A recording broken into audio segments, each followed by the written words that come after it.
comes the time. The whole wide world will welcome the rising sun. Here comes the time for everyone to see that what will be, will be.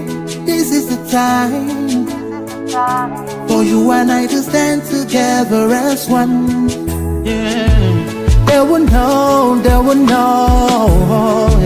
The sun is rising from east to west, from north to south. Can't you see the sun is rising? Oh, you wave your flag and be proud of who you are. Because the sun is rising. We're shining so bright all over the world. We are the sun, we are rising. We spent our lives simply in a mystery. Never gonna trade our freedom with any mystery.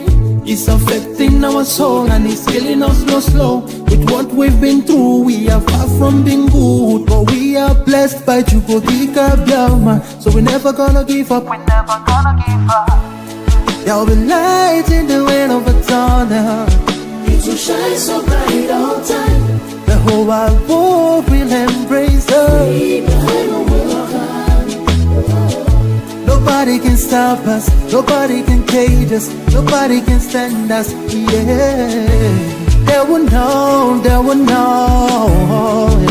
The sun is rising from east to west, from north to south. Can't you see the sun is rising? Oh, you wave your flag and be proud of who you are. Because the sun is rising. We're shining so bright all over the world. We are the sun, we are rising. The windows and curtains, green lights be revealing. When I think about how blessed we are, goosebumps all over my body. Sunrise to the black stripe, black strands crossing grey stripes. Clashes upon clashes, many lives turn to ashes. When I ponder and reminisce, the actions I see malice. Blood on the ground, this is how we fly.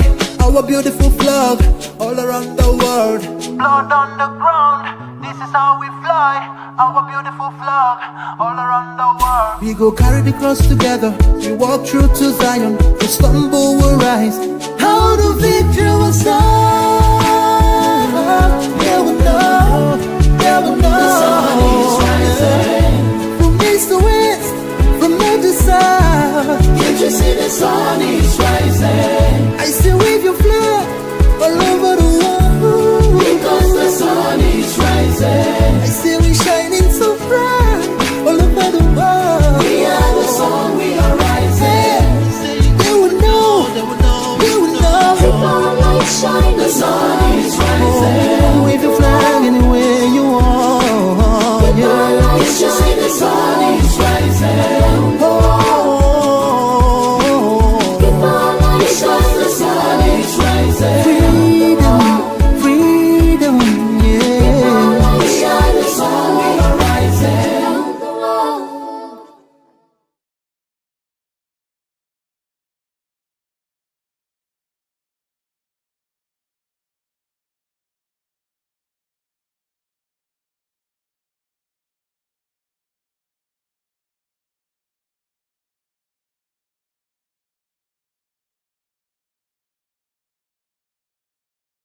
And direct. Good evening. Good evening. I want to welcome Biafrans all over the world. I want to welcome you to this wonderful evening program, live and direct from Radio Biafra. We are live on Radio Biafra. We are live on BTV, and we are also live on all platforms. I want to say welcome to viewers, wonderful people of Biafra. I want to say thank you very much for being here this evening. I will be having Mazi Chinasa Nworu, who will be joining us very soon for our interactive program this evening.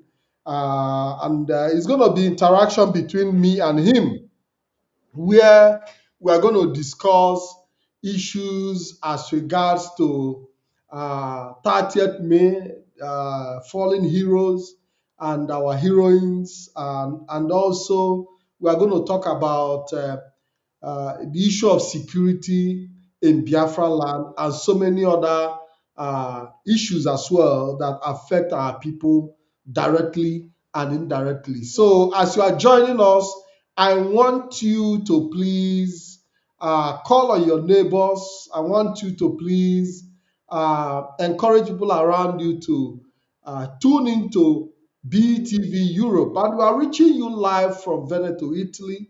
And it's my pleasure to be here once again. We are also going to take some interesting video clips that are circulating as regards to 2027 general election and the threat against the Biafran people. And the threat is okay. I don't know. Somebody said that my voice is cracking. So I want to, okay, I want from this comment section. Thank you very much. Thank you very much. It's now confirmed. So um, I will be taking some clips. We'll be taking some clips as regards to a video circulating about the threat of Biafrans against 2027 general election. And also, there is an article that is circulating via social media about a proposal for regional government. And in Nigeria, where uh, there is a speculation that from October that there's going to be that Nigeria is going to establish a regional government, not not confirmed, but this is the news we are getting, and I don't know how true that is. So I would like to see if Mazi Chinasa Nworu is available so that we can open this conversation because we have already exceeded our opening time, and I know that a lot of Biafrans in anticipation have been waiting for this broadcast. And I want to say we apologize to have come a little late due to circumstances beyond our control, but we are here now. And I would encourage us to please share this program, make it go round, and make sure that we are all connected because this is a very, very interesting program as we come to you live on BTV Europe. We are also live on Radio Biafra London. We are live on Rapture Media and so many other platforms, as you all know it. Thank you very much. I want to say thank you very much. So, can we please have our guest to this program this evening? I don't know if Mazi Chinasa is there. Ready? Hello, Mazi. Can you please unmute? Just unmute yourself. Good evening and welcome to the program, please, Mazi. You are muted. If you can unmute yourself, the audio, your audio section. Yes. Okay. Thank you Mazi, very much for. Yes. You're welcome, Mazi. Good evening. good evening, Mazi. But unfortunately, your voice is not very clear. I don't know, it's cracking. I don't know if it's only from my side or is it how Yeah, others yeah, are it could seeing be it. from your side because I'm getting confirmation that my voice is clear from my end, and I also have confirmed that from the program director that my voice is very clear. Also from the comment section because I'm also monitoring the comments. So it could be a technical problem from your end. I don't know if it's something you can resolve and come back, but I believe that I should be coming clearer to you Um, um, now. what I'm thinking, let our host, the Europe TV, which is in the background, check. I think his speaker is on. Whether that is what is causing. I Okay, can hear you. please, can our program director please look Yes, at the concern that is being raised while we proceed with today's program. you say. Yes, so I want to say thank you very much. Thank you very much, Biafrans all over the world. This evening, like I said, Okay, it's we are, clear, but the voice of Mazi Patrick is not very. It's like echoing. Also, I don't know if you're getting it. Okay, I don't know. It could be Okay, from. It could okay, be. okay. If it's okay, then let's go ahead. Yes, because I got a signal that from my end that there are no issues. So I just. Okay, okay, Okay, somebody have okay. also commented. Anna Michael said that my voice is very clear. So, but what is important is for our viewers, as long as our viewers can get us audibly and clearly, I think we are good to go. Mazi, good evening and welcome to the program. Good evening, Mazi. Um, just give me a minute. Let me be able to fix my picture and this thing. Then we can go. Okay, Okay. you can as well log out and come back when that is done. Thank you very much. Dear friends, I want to say, while we wait for Mazi Chinasa Nworu to take care of certain technical issues, I would want us to have a look at the time that we live in. We have in recent time been experiencing some sort of security issues in Biafra land.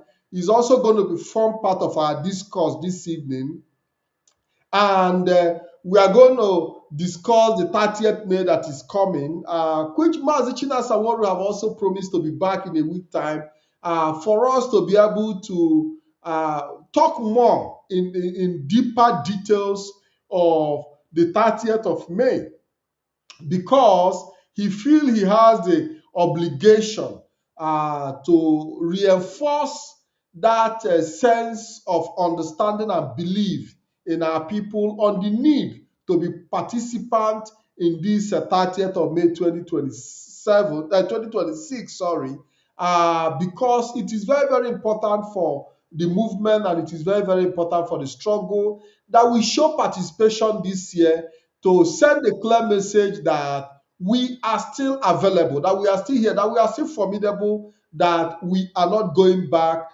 and we are not giving up. So the 30th of May 2026 celebration is a very, very important occasion for us to prove to the world that the Biafra struggle is still intact and we are still on course, because just like we've always done it as a ceremony and as a ritual and tradition, we cannot afford to fail, especially for our people, for our heroes who came before us, who put their life on the line, who made the ultimate sacrifice, who made that ultimate sacrifice to see that all of us today are alive. And I believe that the more we sustain this occasion, the easier it is for Biafra to be restored.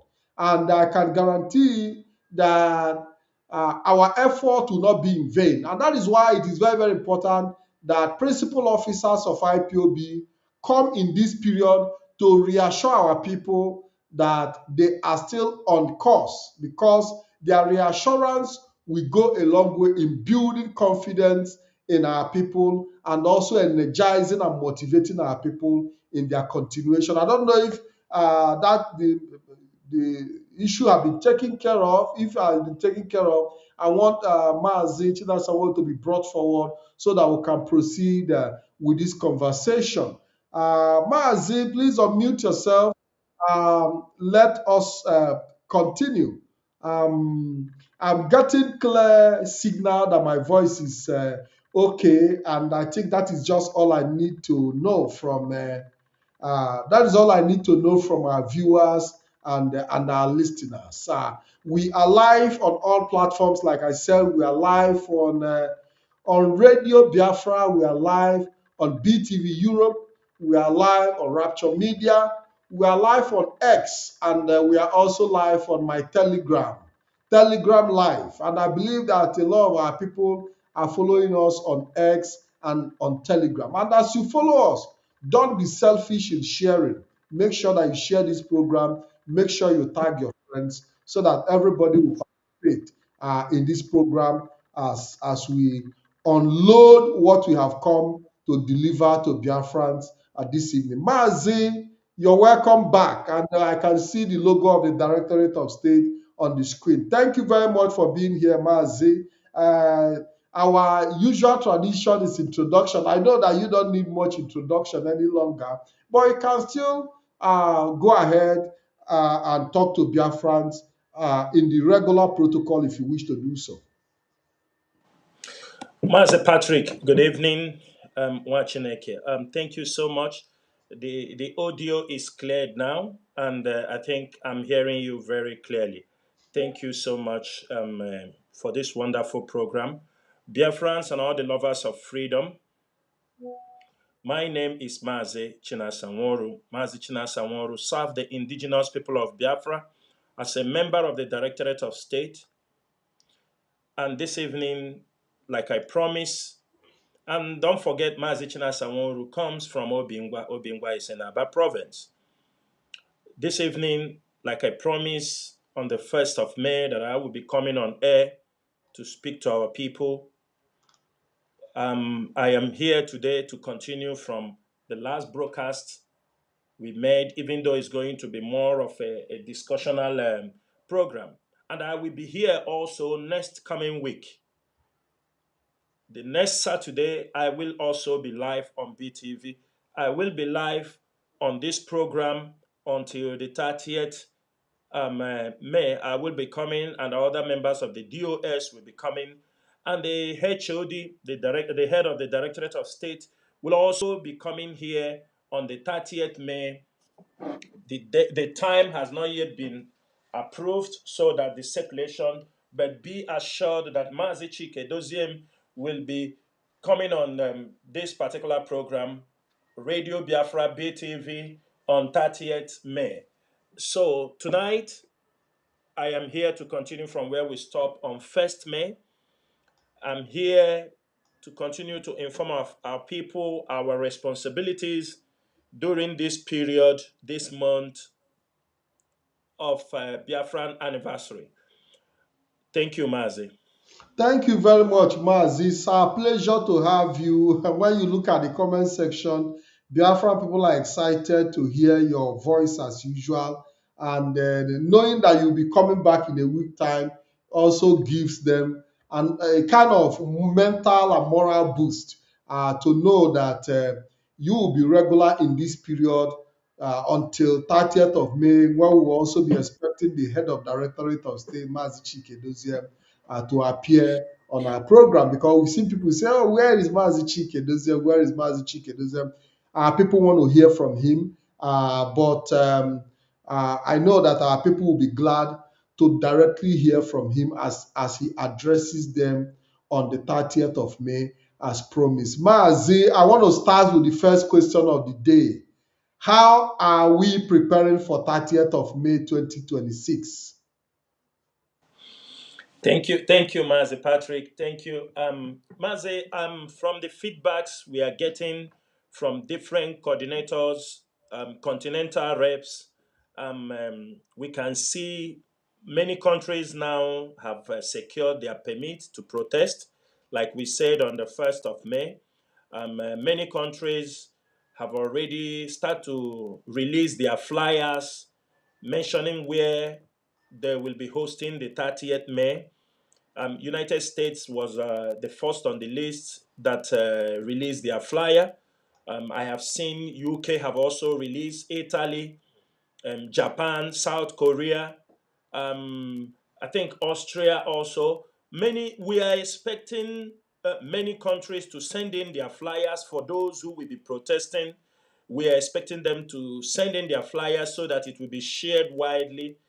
We're also expecting those who are not going to protest, which is a tradition, because IPOB are also in some countries where they don't allow people to protest, to march on the street. We are also expecting them to do their normal indoors celebrating of the Biafran Heroes Day, especially countries in the Middle East, in some countries also in Africa who might not get permits, but they do find places they can be able to organize the 30th May anniversary. So we are expecting countries, the coordinators, like I said last time, we're expecting coordinators, continental reps, ask your coordinators to come on Radio Biafra on BTV, and they speak to our people, tell them how you are preparing, because we believe IPOB worldwide is going to issue this 30th May. What will happen on 30th May will be a kind of a solidarity statement, and it's a kind of a statement that people will know that IPOB is still standing firmly, irrespective of all the battles and the storms we are waging. It's going to tell people that IPOB, especially, the strength of this struggle is in the IPOB in diaspora. Also, IPOB at home, because on that particular day, there will be a total lockdown in Biafra land. And this evening, also, I want to use this opportunity to speak to coordinators, the Biafra land coordinator and her team, the state coordinators in Biafra land. They need to get in touch with the leadership of IPOB, because we are handling some intelligence reports, security reports, because of the 29th candle night. So we need to make sure that our places are really, really intact, because the enemies are planning to unleash havoc against our people. They are seriously planning, and we are following their plans. And if there is a need for us to tell certain states where we found we cannot be able to control what will happen in that state, we will also inform them. But it's very, very important that a very high consultation clearance must be getting from the leadership. And I think before 30th May, or within this week, they are expected to get in touch with the leadership of IPOB and give a security report or what they want to do for the candle night, because on 30th May, it will be a total lockdown. Then again, we are also expecting, because in this struggle, we have all religions who are supporters of this struggle, both traditionalists, both Christian, Christian bodies. We are also expecting them that some of them who might not, because there will be a total lockdown on 30th, which is Saturday. We're also expecting some of them to carry out prayers in the churches on Sunday over those who have died during this Biafra struggle. It is a responsibility. Every church, every Christian domination in Biafra land, even if you are not also in Biafra land, but you are a sympathizer of this struggle, you are a Biafran and you have churches, there is nothing wrong on that. Put our people in prayers, those who have died, who have fought for the restoration of Biafra. Yes, we know we are still on the journey to restore Biafra, but people are paying huge sacrifice for this struggle. So we are expecting our people to come out en masse. Not only that, every coordinator, everybody should take this instruction very, very carefully. What we are doing on 30th of May, we are celebrating the dead, those who have died for this struggle. There are pictures of our people who have died on this journey, from the Biafra land coordinators, some IPOB media journalists, IPOB family members, those who were mowed down. I think we have given that instruction, and some people are bringing up the pictures of some of our IPOB members who have sacrificed, lost their families during this period. So we are asking them on that day, the pictures we expect people to carry are pictures of the dead. We don't want you to join pictures of the living with the dead people. Mazi Patrick, I think you understand what I mean in this particular. We need our coordinators, those who are coming out for protest, to understand this particular instruction. Yeah, Mazi, I think we have to elaborate more on that for a clearer understanding, so that we do not cause unnecessary controversy around it. Yeah, one thing is very clear on this. 30th May is celebrating those who have sacrificed, who have died, not the living, not those who are living. We expect only the dead. You can't carry pictures of the dead and the pictures of the living at the same time. It is very, very important we adhere to this particular instruction, because this is what we are doing is also spiritual, and what we are doing is also, everything we are doing is to make sure we are in line with what we are doing. Because why I'm saying people can misinterpret it, but it is a very clear message. We are celebrating the dead. So those who are not dead, their pictures, okay, even if they are missing, because we have people, they are missing, they are being adopted by the Nigerian military. Are you understanding me? And we are not yet 100%. When someone is declared missing, you can't declare him dead, because you don't know, he might be alive somewhere in detention. So that is why I'm talking about this. If people are giving out pictures, if people are releasing pictures, maybe said, my husband was kidnapped or was adopted by the Nigerian military on so time, on so date, but we have not seen him. They took him to Abuja. There is no need putting up his picture with the dead until it is automatically verified that this particular person is dead. That is what that is how I want to make it more clear, because there are people still in detention.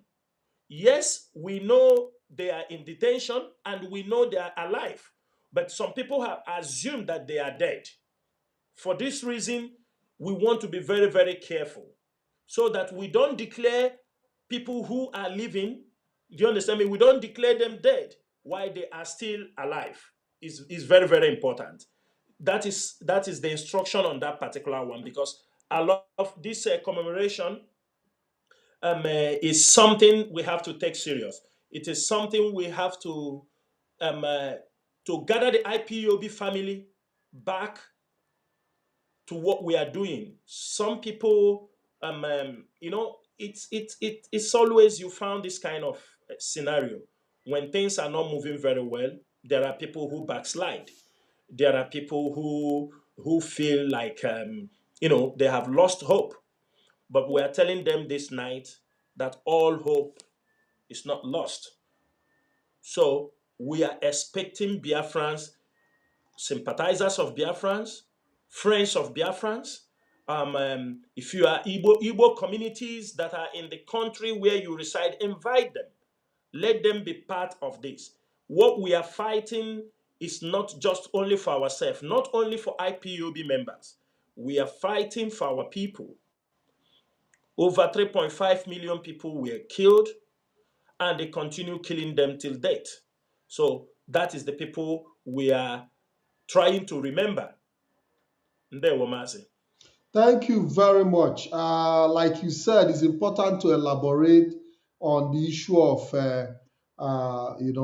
the protocol that should be followed on the 30th of May in terms of display of pictures and signs.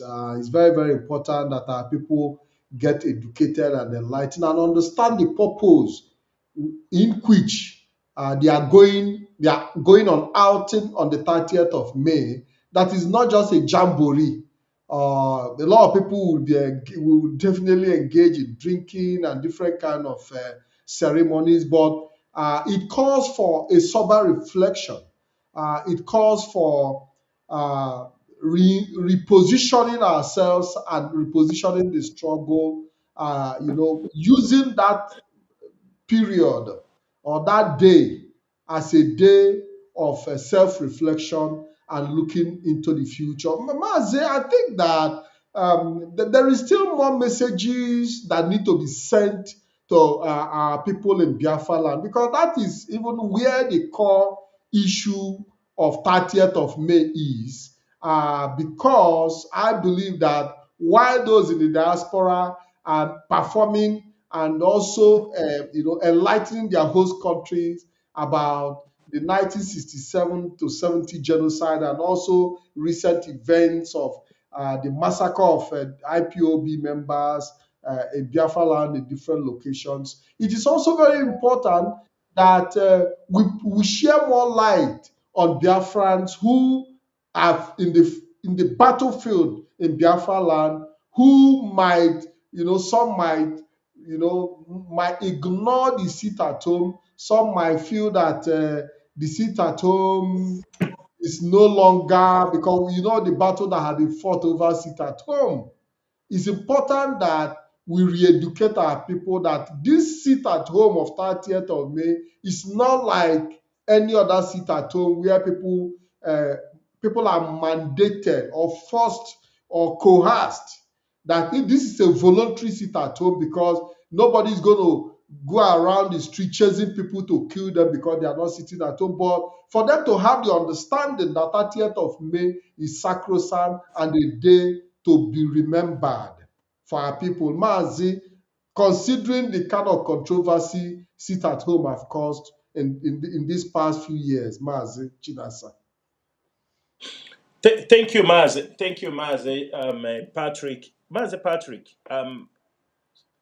I mean, since 2016, I can remember, apart from the sit at home of 2016, which witnessed a bloodshed in the hands, that is an Mpo, when our people were massacred. After that, every sit at home IPOB calls in Biafra land, our people do obey it 100%. But the enemies always like to find a way to disorganize, to cause confusion anytime we gave out this order. Every Biafran supposed to know this is not a sit at home it is for everyone. Somebody draw my attention, because as we're on the air, this commemoration, it is remembering, or honoring people, group of people, who sacrifice through prayers, memories, anniversary, or special events, especially when we are talking about this thing. Remember, they are victims of war. The people we are commemorating, they are victims of war. Genocide were committed.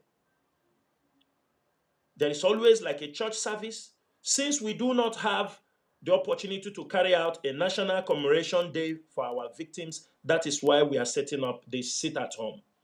And we are expecting everybody by Friday, 29th. Everybody should get ever what you want to get on that day for the weekend. I mean, this is not the first time we are doing this. We are not expecting people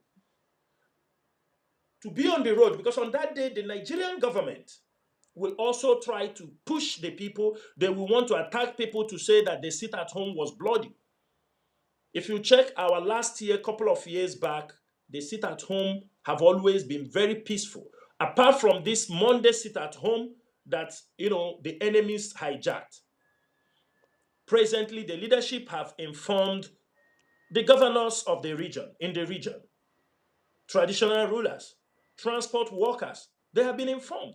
There is no excuse why somebody will say on that 30th May that they will be on the road, because you don't have to move from 6 a.m. till 6 p.m.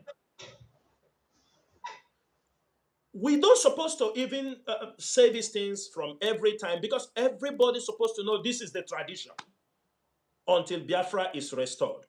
So we advise our people, everybody must sit at home on that day, because IPOB will not be held responsible. If anything happens to anyone, IPOB, Eastern Security, will never be held responsible for whatever will happen on that day. It is for your security. That is why we ask people to sit at home. Sometimes people do bring advice. They said, don't sit at home. Tell people to put ribbons on their shirt, white ribbon, black ribbon, all these kind of things. In Nigeria, is that where people will put up a ribbon, a Biafran ribbon, so that they will be adopted very easily? disappeared. So we are not encouraging anybody to come out.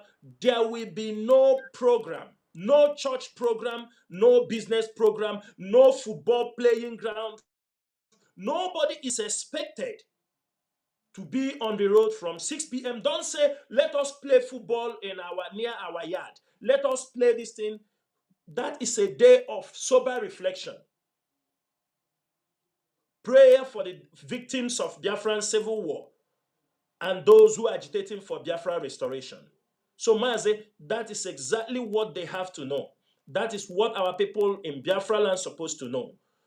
The coordinators, the IPOB members, they are expected to continue to, spread this gospel in the marketplaces, in business areas, and I don't think there will be any problem. Once again, IPOB, the Biafran project will the world will understand that yes, that whatever we have said, that we are in charge of Biafra land, through this 30th May, they will now understand more that indigenous people of Biafra, under the leadership of this Directorate of State now, controls Biafra land. That is one thing people have to know. Ndewo Mazi. Thank you very much. Thank you. I think that had been cleared, considering the fact that sit at home has been a controversial issue in recent time. How infiltrators try to hijack and mesmerize it, and but this 30th May sit at home is an exceptional one and is a special one to our people. There is something you said as regards to informing government agencies, and that is a question that had been on my mind. Are you saying that all the government agencies, banks, and schools are aware? They have all been informed about 30th May. Is that is it a reaffirmation of that certainty that they are all aware of 30th of May? Yeah, yes, Mazi. It's also, we do respect them. Sometimes people think the IPOB, we don't respect our political leaders, or we don't try to recognize their position. We do agree they are also having their roles they are playing, irrespective that we are fighting for freedom. There is a governor. Biafra land is still under the hands of the Nigerian government. There are governors. There are, as in the Igbo adage, one Igbo adage says, "Ugubo nkwanye nkwanye, nwanyi ji mụọ ibe ya." We do these things every year.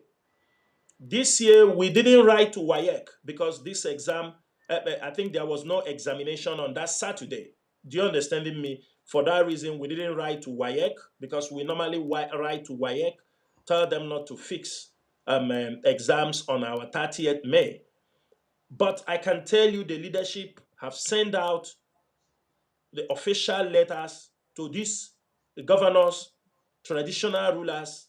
They have sent it out. They have a means they used to send out those things to inform them that on 30th May, with all due respect, we expect both the government workers, the civil servant, whatever they are doing, because some of them that day they will tell you they are putting convocation, they are putting this, they just trying to disrupt what we are doing. So thank God they don't have much reason to say they are going to work because it's a Saturday. You understand me? It is a Saturday already.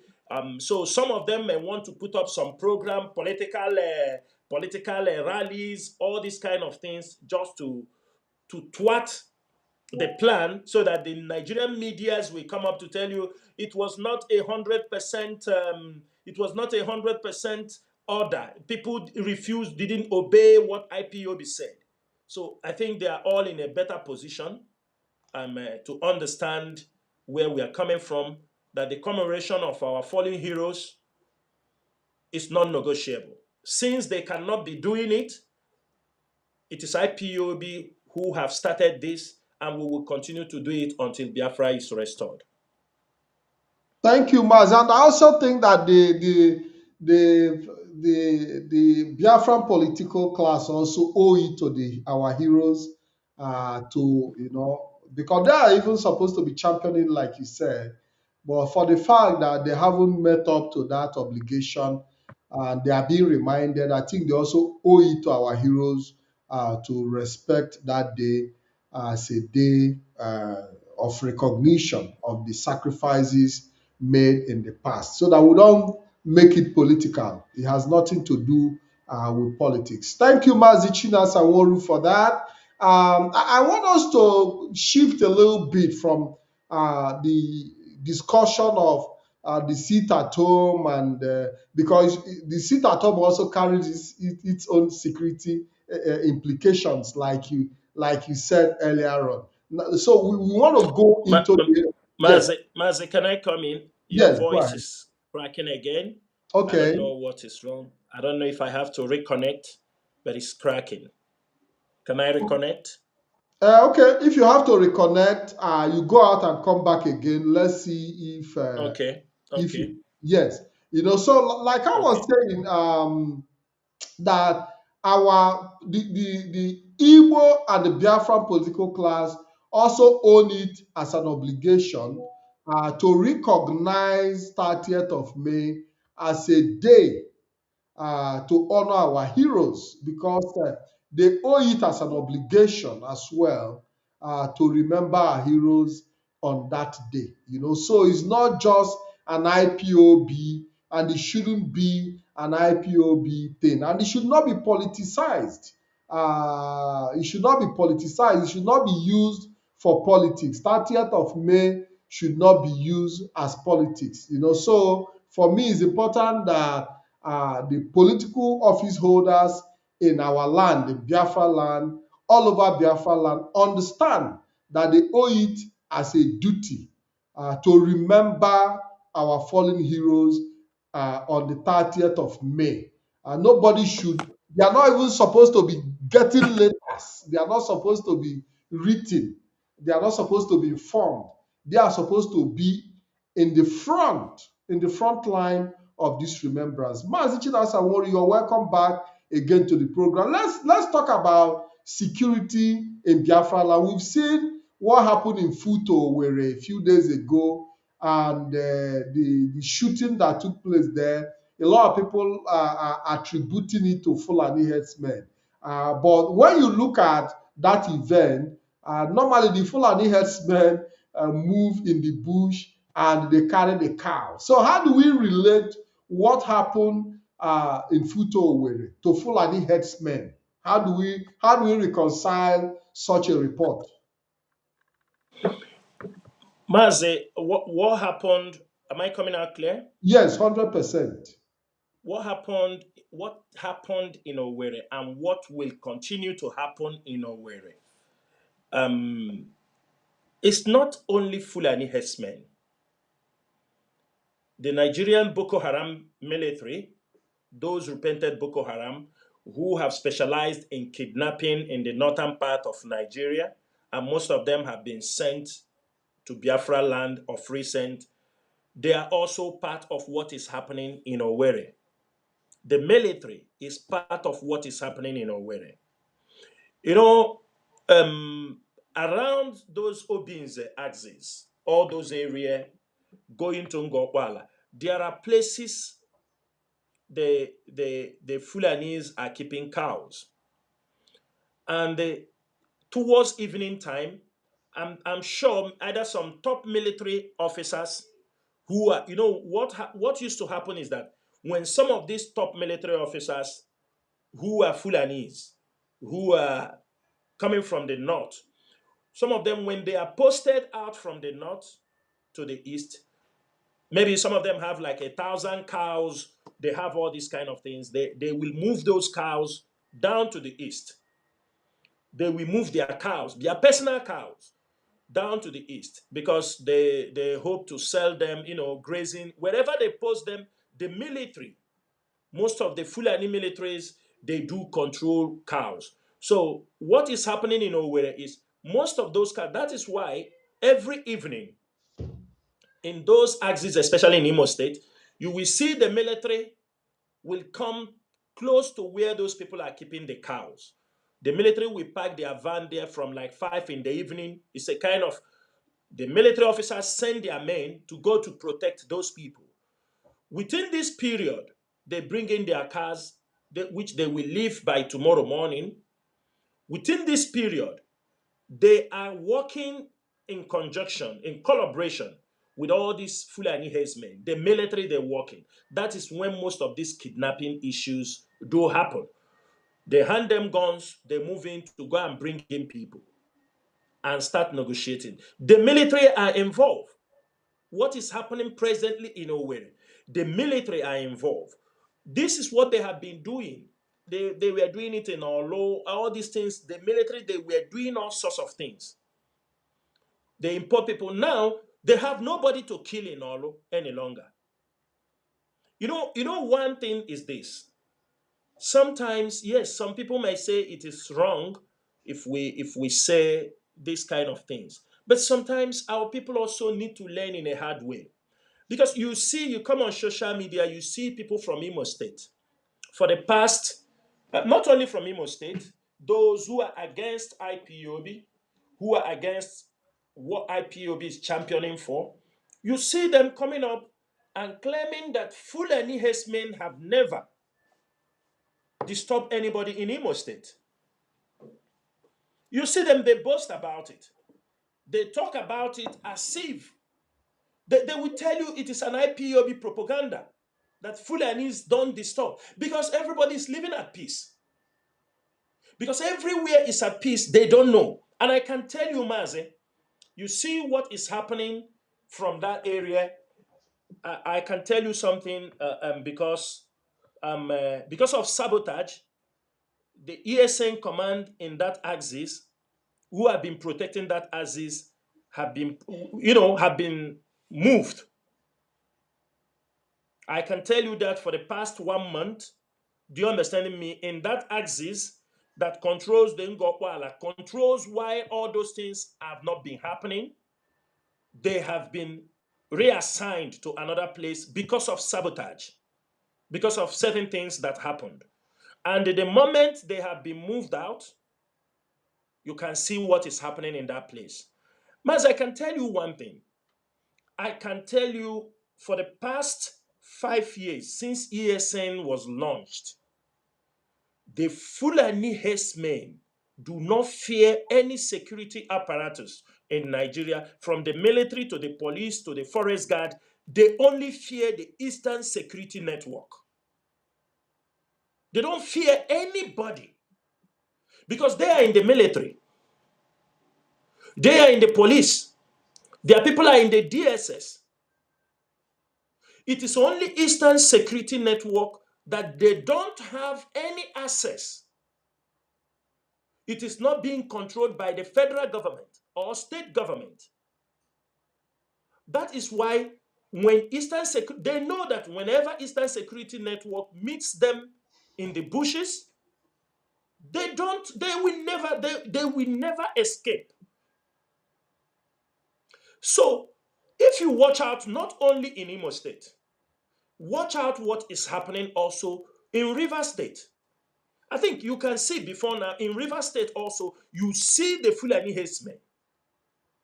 They are also disturbing in Rivers State. Can Asari Dokubo come out in public and say he's fighting Fulani herdsmen? Can he ever say that? They cannot. Can Tompolo come out and say he's fighting Fulani herdsmen? They cannot. And they cannot even dare to fight them. You come to Enugu, everybody have seen. Are they ready to fight Fulani herdsmen? No. If they are ready to fight Fulani herdsmen, they formed a forest guard. Peter Mba say he formed a forest guard. And this forest guard, the commander of forest guard in Enugu, is a Yoruba man. A Yoruba man. Peter Mba is recruiting a Yoruba man to head forest guard in Enugu to be able to chase Fulani herdsmen. Mazi, is it possible? A Yoruba man that the Fulanis are causing havoc, wreaking havoc in their own region. So Peter Mba could not find anybody in the whole of Southeast who can help to fight Since the forest guard, you see them, they were doing some drama.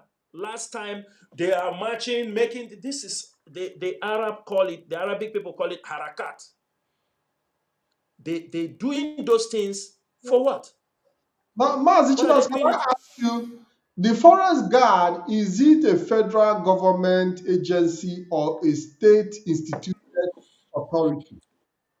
Mazi, every in the southeast, see, every state, wherever they see the Eastern Security Network is operating, is doing a very good job. You remember when Eastern Security Network was formed, Dave Omahi they come up with Ebubago.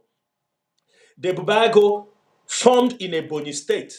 That was where, do you understand me, with his senior brother, gradually the Ebubago moved to Imo State. It could not take a very strong hold in Anambra. Do you understand me? They tried to change its name, but people still call them Ebubago. Now, in Enugu, sometimes when they watch the steps, what Ebubago were doing, the horrific things they were doing, some people, they recruit. Sometimes we say, no, we don't want to answer that Ebubago because they are doing something, you understanding me, that are not fine. So a state governor may decide to change them name.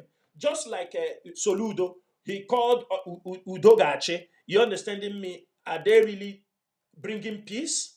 He called Anambra Vigilante. Are they really doing what they're supposed to do? This is where every state governor is trying to run away. Do you understand me? From a group that have already unleashed havoc. If they are doing well, they will replicate it in the whole of Southeast. But it's only Eastern Security Network. So in Enugu, Forest Guard, I don't think it is not a national but you will hear in the north, you remember when they want to bring some northern hunters to come to, they say they want to set up northerners hunters in our place. So these are based on how the governor perceives the people he can use, whom to impress, whom he want to. So forest guard for him, he says to protect the farmers. But are they protecting the farmers? Are they really protecting the farmers? Can any community in Enugu State comes out and said the forest guard in Enugu State are protecting we farmers? Mazi Chinasa, do you know why I put that question across? Because you see, I don't want us to like tribalize the issue of security. Because if the Yoruba person who is made the head of the forest guard is competent and doing his job, I don't think that the issue of where he comes from would arise. Or do we disagree that it has to be an Igbo person, or we should be talking about competence, or the concerns that are being raised about where he's coming from? Is it because of the lack of competence or possibly compromise of security? Let's see if Mazi Chinasa will be back. He's out of the system. I don't know if he's having some technical issues, and I hope that he will be back. Like I said earlier, uh, we because we don't want a situation where we would be pointing at we'll be making reference to ethnicity when it comes to the issue of security in our land, but the competence, does the person who is chosen, even if he's a British or he's an European, to head the forest guard, considering how the forest guard is doing their work in Enugu, should we be concerned about where this person come from or the competence of this security outfit? Mazi Chinas, are you there? Mazi, can you hear me now? I Yes, couldn't hear you 100%. all Go the ahead. time. Go ahead. No, I did not hear you all the time because I logged out and Yes, I returned know back. I So know can you you love. repeat the question? Yeah, the question Yes. I'm putting across is that I wouldn't want us to tribalize the issue of who heads the forest guard in Enugu, but looking at the competence of the job they are doing. So the concern about where the head of forest guard in Enugu, does the concern come from his tribe, or is coming from the competence of what the forest guard is doing in Enugu? Okay, Mazi, thank you so much. Mazi, in the Nigerian setup, in the Nigerian security setup, the records are there. Are you understanding me? The records are there that most times competence, do you understand me, does not really, because Nigeria is structured in a way that um, when the southeast is bleeding, it is to the benefit of the north and the Yorubas. You understand me? That is how Nigeria is structured. Now, there is no way, irrespective of how competent the Yoruba man is, do you understand me? He will not handle the issue of the Fulani herdsmen like when the owners of the land are handling it. He will politicize it. Reasons. He's a Yoruba man. There are certain things he will not do because he will feel some people may, do you understand, they may report him. And beside, he's a former commissioner of police. Tell me the states where former of these commissioners of police. Tell me which state the commissioners of police in Nigeria have done a great job. Tell me. Mazi, let me tell you something. In this region where we are, countries that have passed through certain things, there are some mistakes you don't do. For example, a country like Kuwait, when they fought the war, after the war, they found out a loophole in those who married foreign wives, who have foreign, do you understand me? Foreign wives, who have people who are not their own people. There is always a loophole. You understand me? I normally say these things on this program. I said, if Biafra comes, if your parents are not 100% Biafrans, you might not work in the Ministry of Interior of the indigenous people. Do you understand me? It's very, very important. All the sabotage you hear around the world, these are the loopholes. Mazi, you can't tell me that a Yoruba man, and one of the problems we're having, if you see some argument, is that I am married to a Yoruba. How can you divide Nigeria? If you divide Nigeria, where will I belong? My father is in the north. How can I? You understand me? This kind of sympathetic argument is something our people normally use. You know, trying to tell us we don't need to have our own nation. Now, when it comes to interior matters, Mazi, it is not about competence. It is about patriotism. It is about being patriotic. It is about survival and preservation of your people.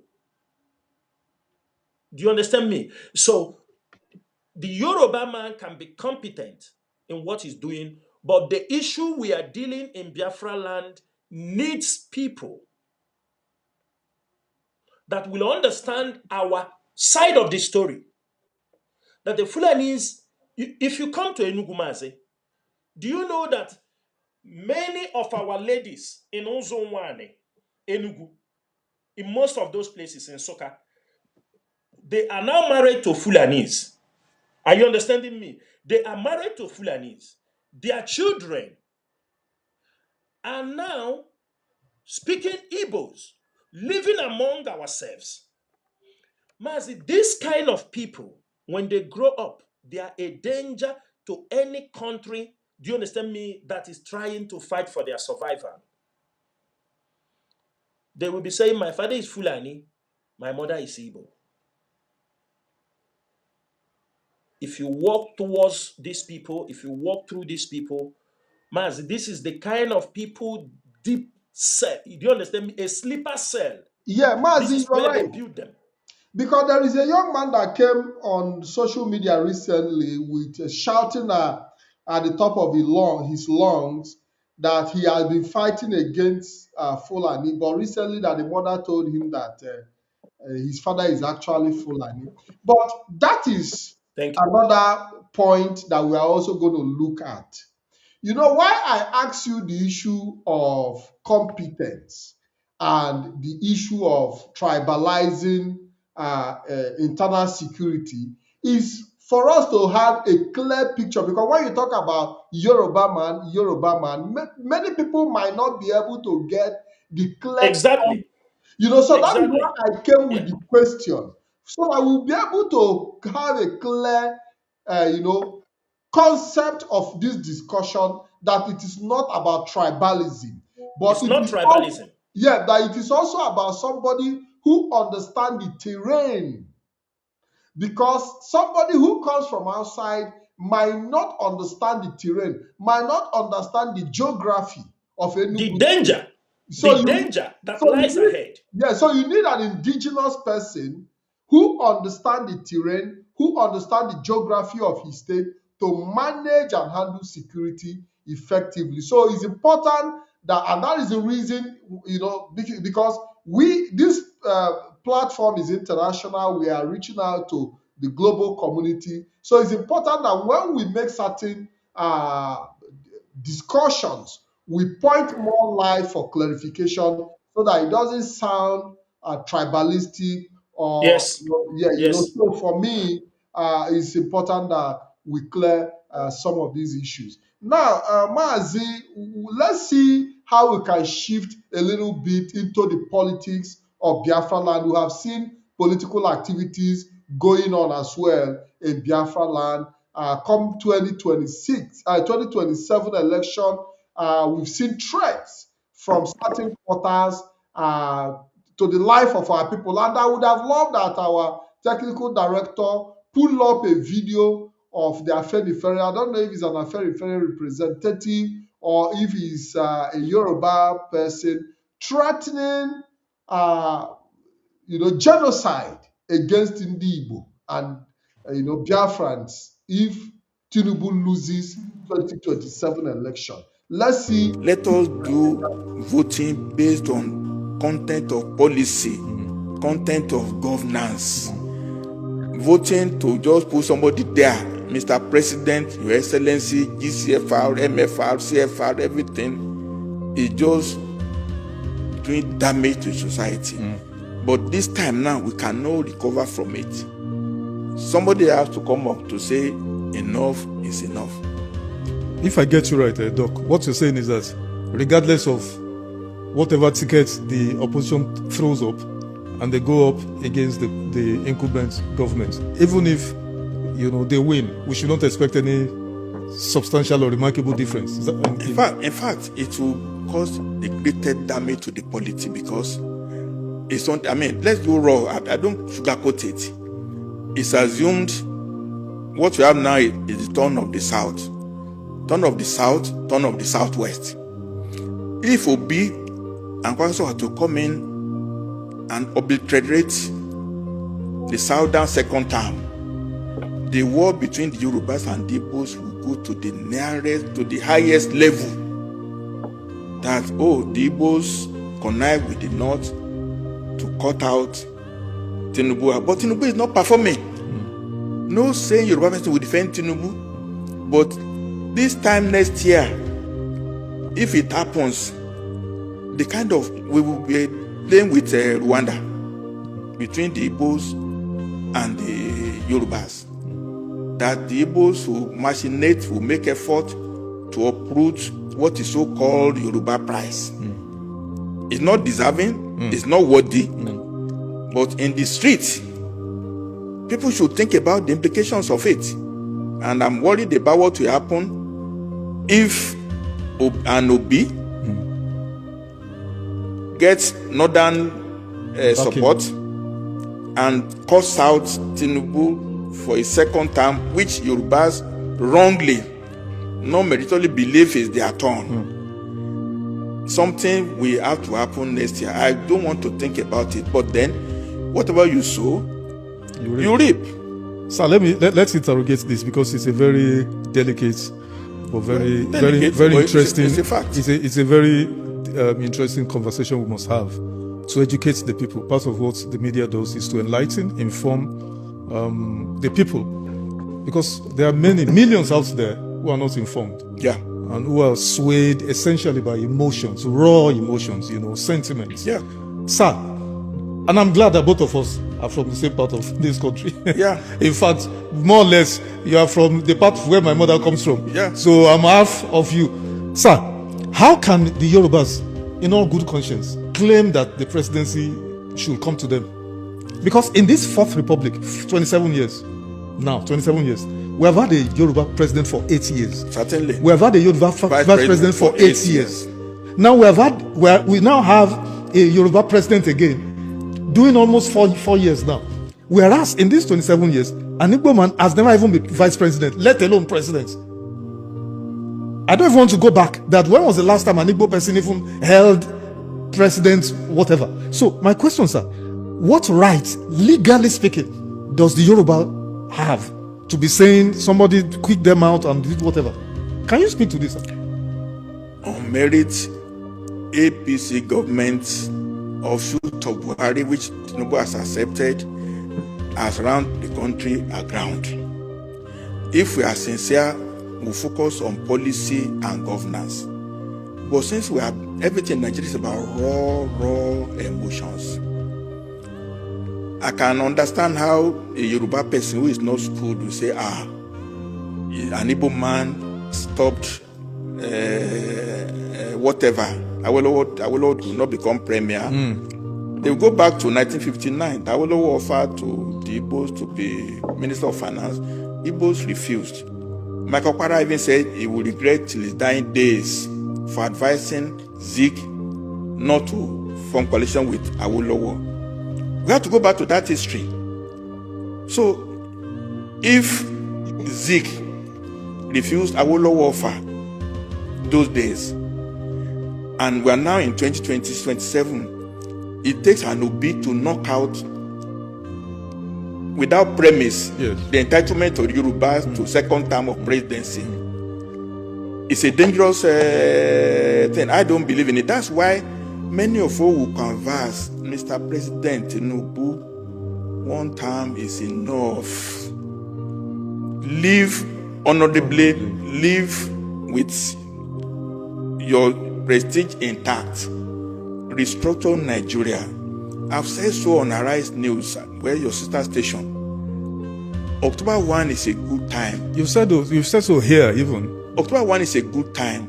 Give us a new structure where we focus on governance, we focus on policy, focus on power, development, focus on education, focus on road network, focus on security, healthcare.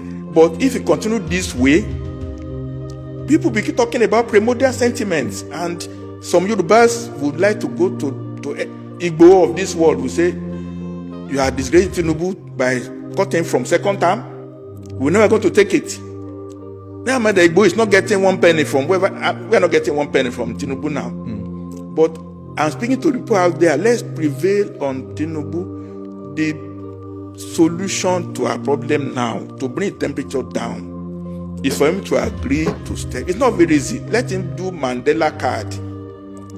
And from now up till October 1, we have the blueprint to restructure Nigeria into modules, so that we don't fight to finish, to take over Abuja and be borrowing money and be awarding 16 trillion naira contracts, because people have to be jealous. Igbos want to award their own contract for 50 trillion too. They have right to do it. If the North has done it, Fulani have done it, Yorubas have done it, Igbos have right too. And they will do everything to ensure that they have that right, unless they are no longer Nigerian citizens. That's the truth. Let's just open it up properly to appeal to President. In my own little reasoned opinion, the statesmanship situation now Mr. Tinubu, you have amassed all the arsenal of Nigerian state into yourself. Now it's time to say, what is in it? What is in it? God has blessed you. What is in it? Put the process in motion now. We can get it done. October 1, new constitution. The next election will be modular. Will be 6 zones. Not one president again. Let Yoruba go and fight among themselves in Yoruba land. Let the Igbos go and do the same. So that the presidency will be ceremonial head of state. But once you are still having this power, ultimate power, the consequences will be very grave for Nigeria.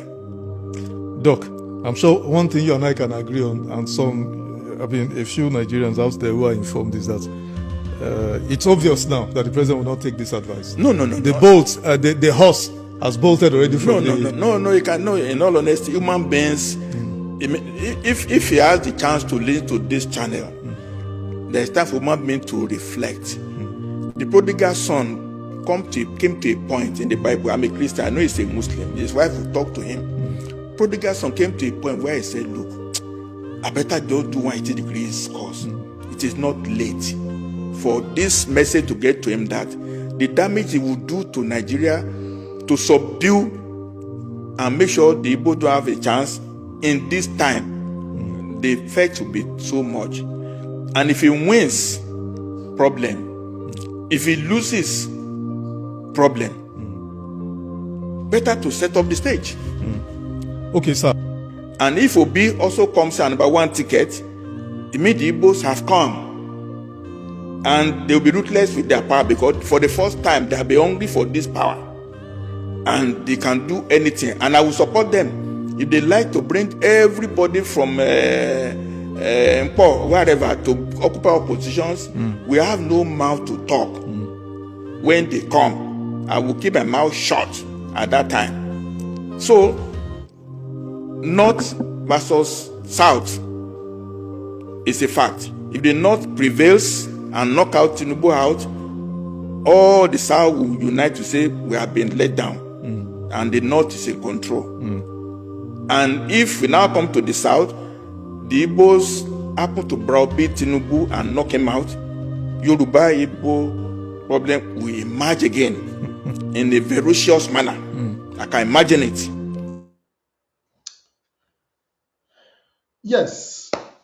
So that was a clip that we anticipated, and it's a very, very interesting one here. I don't know if Mazi Chinasa Nworu is there to take my question.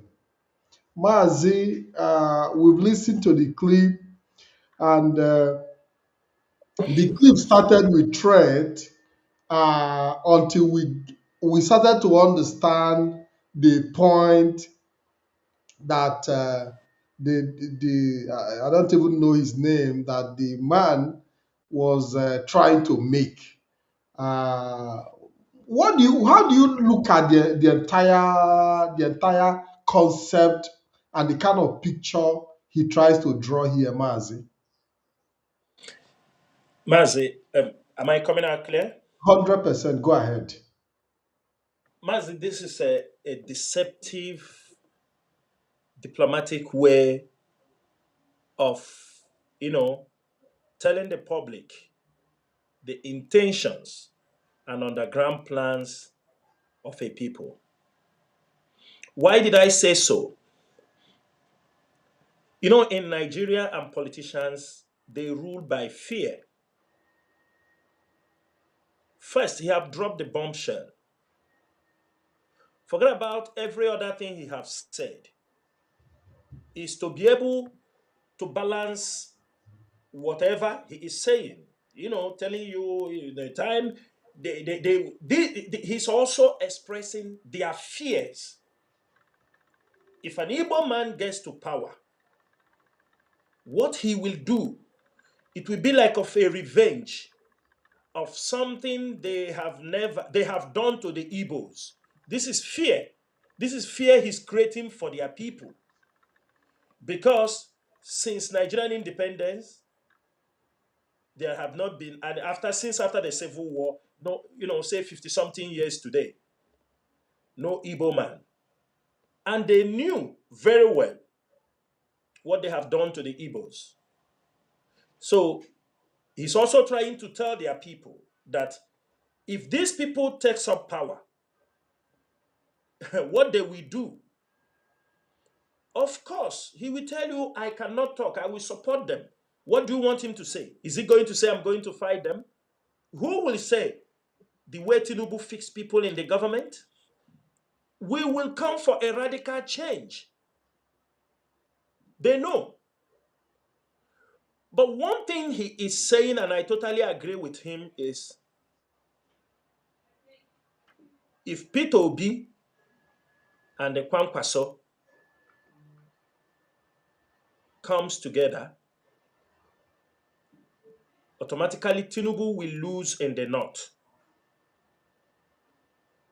And in the southeast, I doubt what he can be able to do. And part of the west. That is why they are pushing for insecurity. They want to cause problem in the southeast. That is why you see them. What is happening in southeast that they are pushing military, repented Boko Harams. And I'm telling every Biafran who cares to know, Enugu is a hot spot. Abia State is a hot spot. Imo State is a hot spot for all this coming election. These three states, these are hot spots. River State also is a hot spot for what is going in these 3 or 4 states. Mazi, if our people are not careful, I'm not talking about Enugu, because Enugu already Fulani herdsmen is coming from that angle. Do you understand me? I'm talking about where they will like to disorganize. Mazi, what he is saying is a clear, he has passed the message, but how many of our people will listen to that? Will take that advice serious? This is a genocidal threat, Mazi. It's a genocidal threat. If we say that the Yorubas are intelligent, they are educated, right? But at the same time, he's telling us that the people who don't understand something, emotions on the street, that means the people on the street will overpower all the educated people in Yoruba. They won't be able to talk to their people that it is the right thing. He agrees that Tinubu is not doing anything. That's why I said these are deceptive diplomatic languages. He agreed. He can't defend Tinubu. But you see how the Nigerian politics works? Which country can progress in this nature? Mazi, tell me if there is a country that will progress. They agree that Tinubu is doing nothing. But they are talking because my turn, because of their turn, they are ready to do anything. They don't care. So one thing our people have to put in mind is from now to 2027, many businesses, markets will be set on fire in Lagos. Our people will lose their real estate businesses. Most of them will lose their homes. You know, when IPOB expose these things, the government, they will tune down. You understanding me? They try to play it down to try to tell the world that it is not happening. That is what they are doing. You remember when they were going, you remember what happened in 25th December, the Nigerian insurance in CMS, what happened? Mazi, do you know how many people died in that place?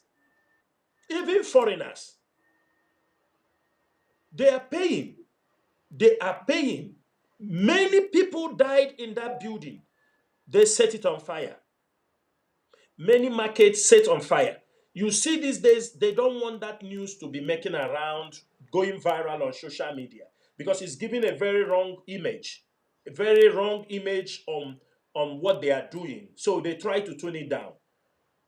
But the time is coming. You can't stop it. Is that the way we are going to live? And now they have seen our people. You see real estate businesses is booming up in our places. Our people are coming down. They are not comfortable with it. And that is why they want to start insecurity in our place.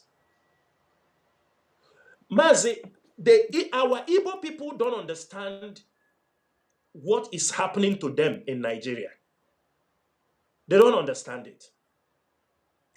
Mazi, the way we are being hated in Nigeria, can Igbo people keep silent? Somebody like Tompolo will be given a security contract covering almost the whole Niger Delta, both in Abia. Him and Asari Dokubo will be allowed. Igbo people will allow Asari Dokubo, Tompolo, to be well armed.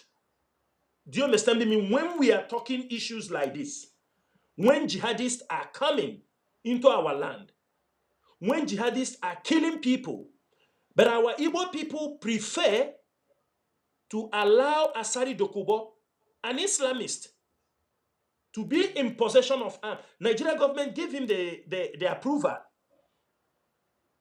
Tompolo, they give him the approval.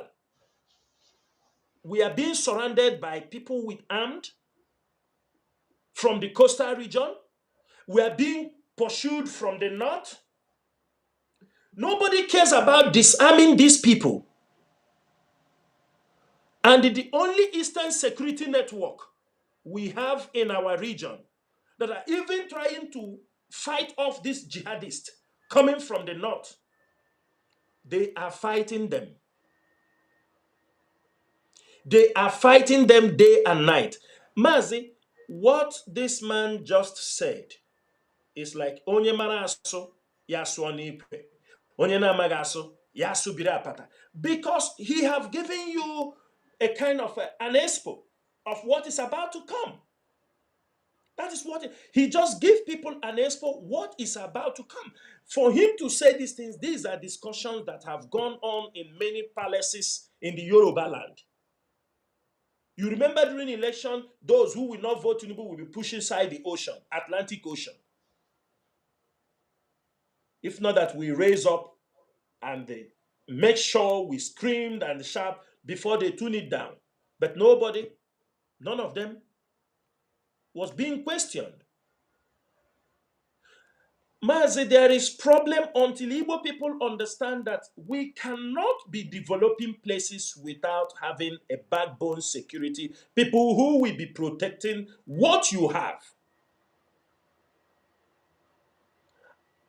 And the Eastern Security Network and IPOB is standing in the gap with no support from any one of them. Many of them, things happen to them.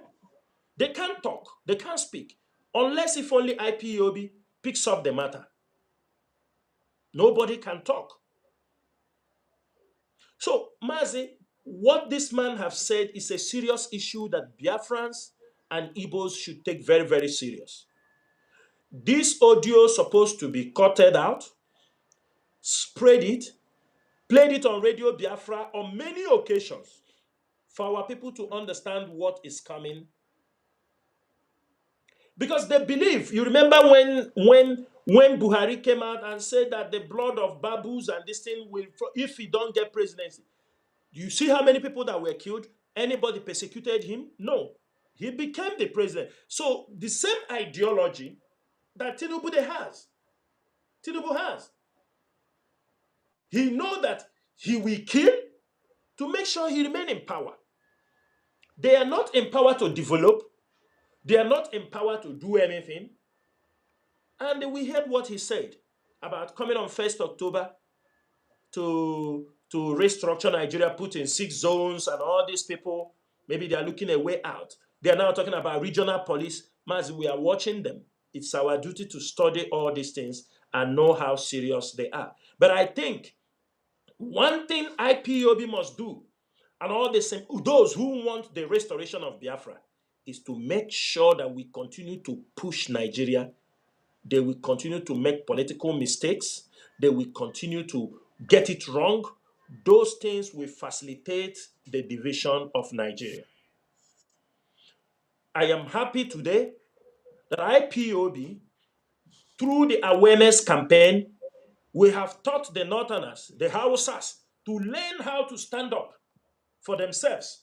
And we will continue to support them. They must learn how to stand up against the Fulani oligarchy, the Sokoto Caliphate.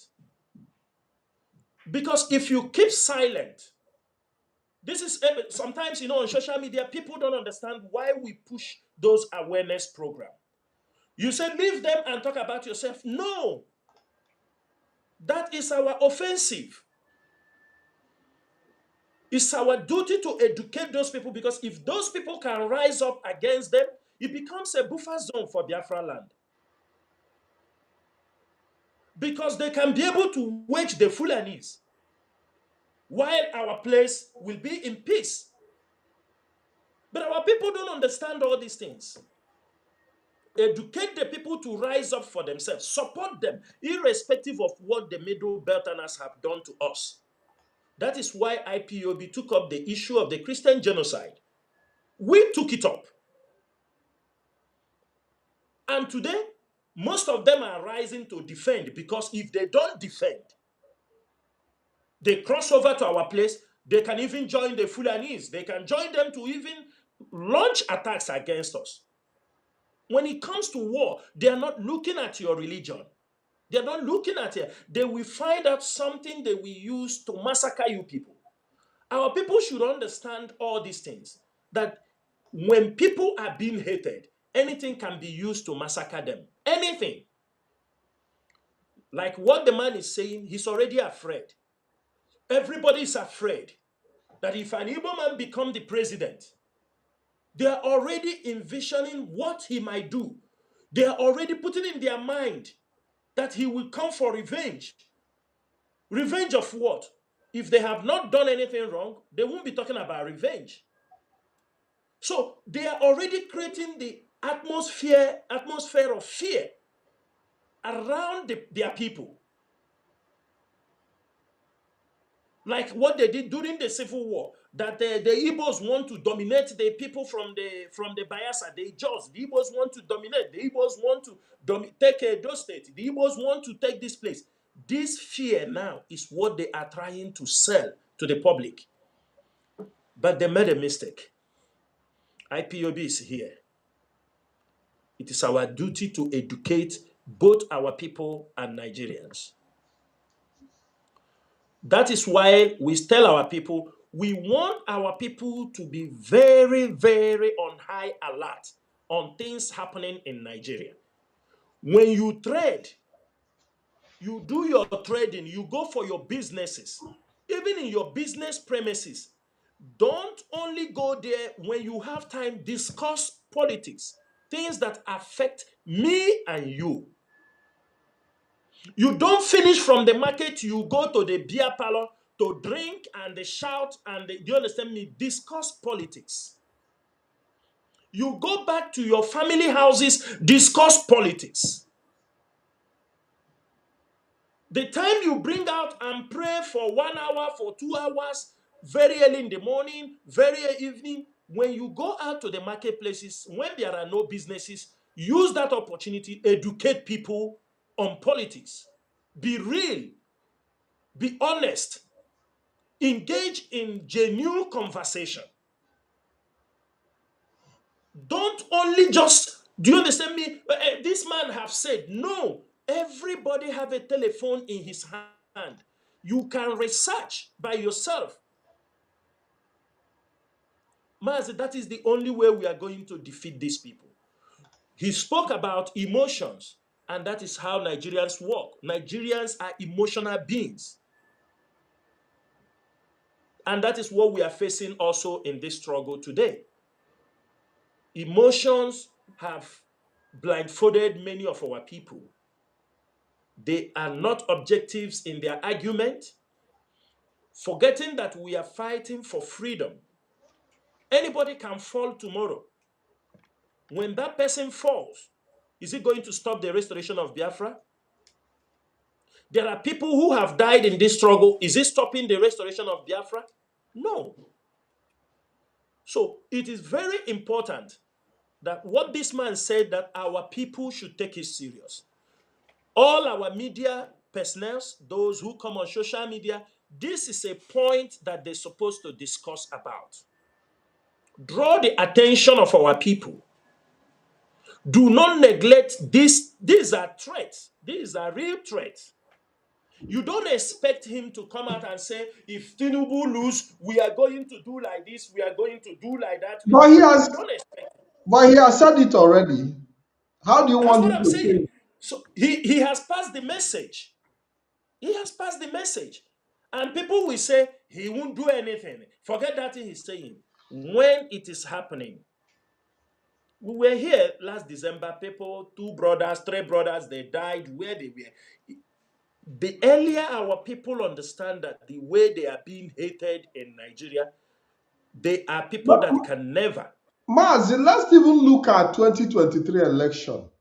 Uh, the Tinubu losing Lagos to Peter Obi, the kind of uh, the kind of damage it brought to Igbo properties alone, just that it lost, So, Yes, yes, so when you look at what happened in 2023, despite the fact that Tinubu ended up as the president, but that loss in Lagos was never forgiven and had not been forgiven up to today.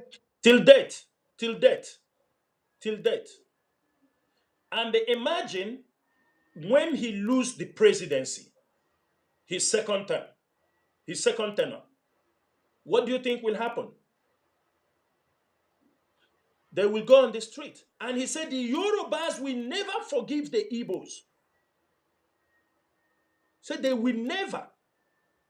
He's reminding us of Awolowo. They have been president 8 years, 4 years, and nobody from the southeast have been a president. Knowing quite well that after that it goes to the north. Later on, they will tell you it is politics. Politics is a game of numbers.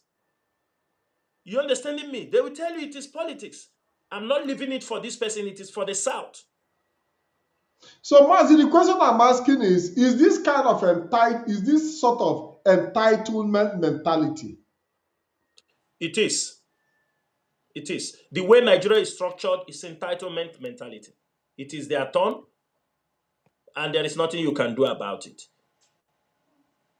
The first one, he say it's a miloko, right? It is my turn. That was the first one. It is now that he is contesting. The first one was his turn. This is the time he is contesting. It's exactly how you describe it. That is entitlement mentality. They not believe that power is for them. They are to rule. The Yorubas believe that is to share the power between the north and the south. And when you talk about the south, you see the clause, the north and the south. When you come to the south, they tell you it is their own. Mazi, we forgot that Tinubu just finished. We forgot that Buhari just finished, knowing quite well that Obasanjo has finished his term. Where did the power supposed to go? It's supposed to go to the southeast, if really. Since they say Jonathan is south. Why won't it go to the southeast? Why?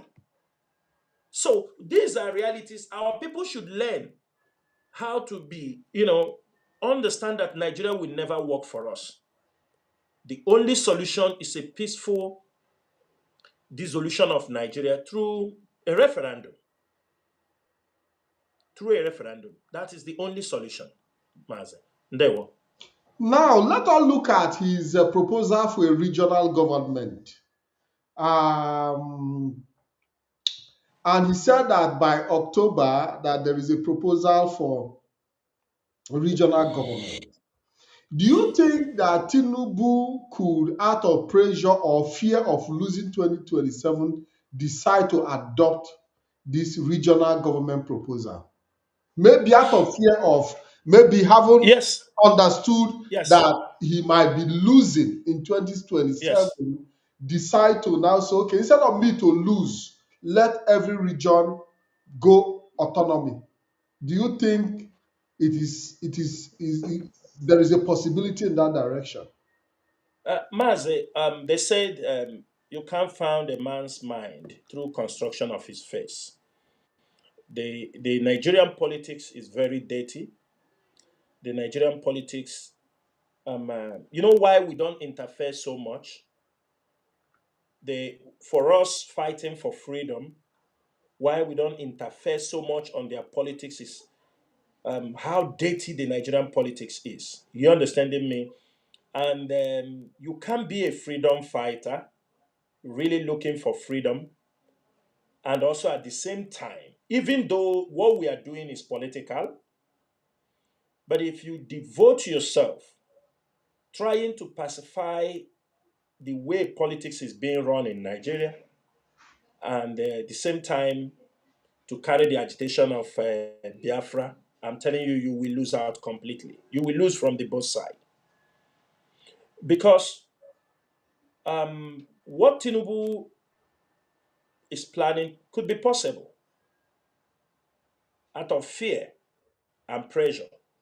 Maybe not only him, also the handlers.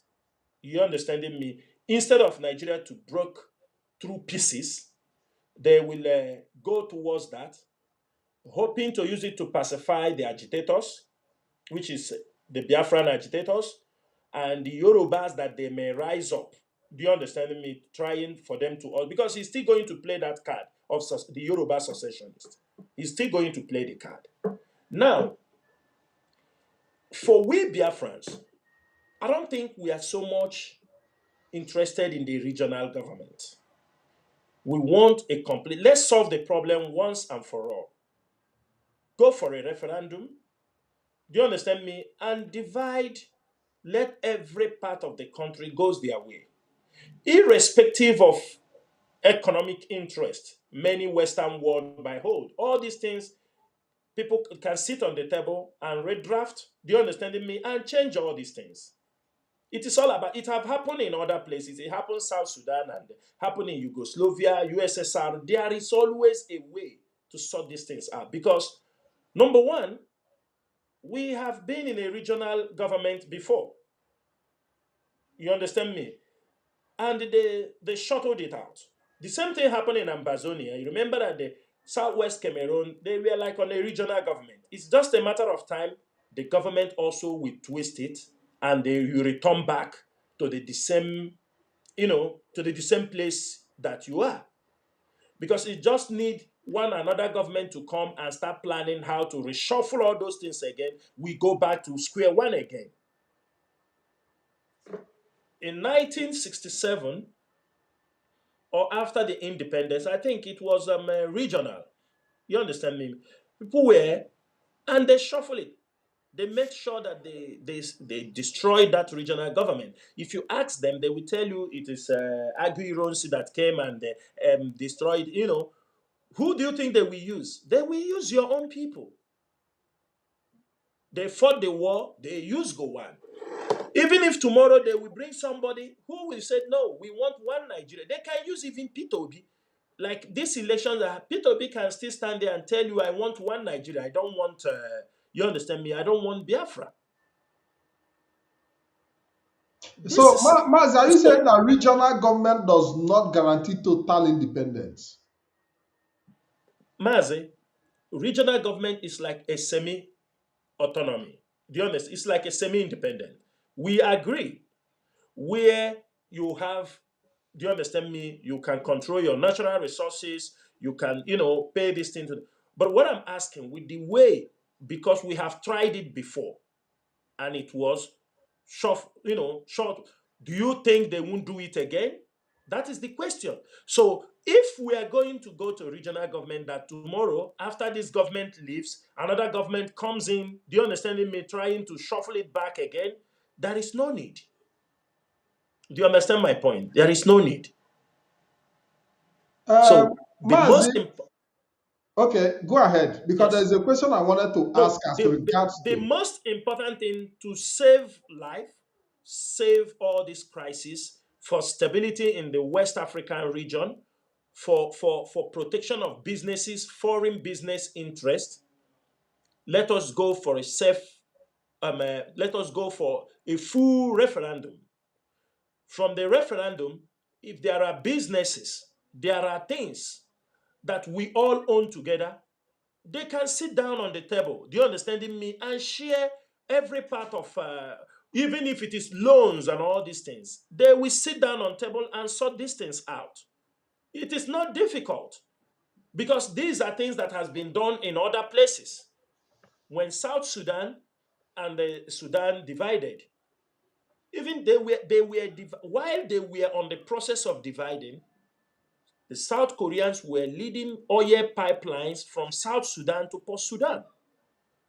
Are you understanding me? People were saying, oh, we are dividing. Why are you still laying down? Of course, even if they divide, there will be businesses.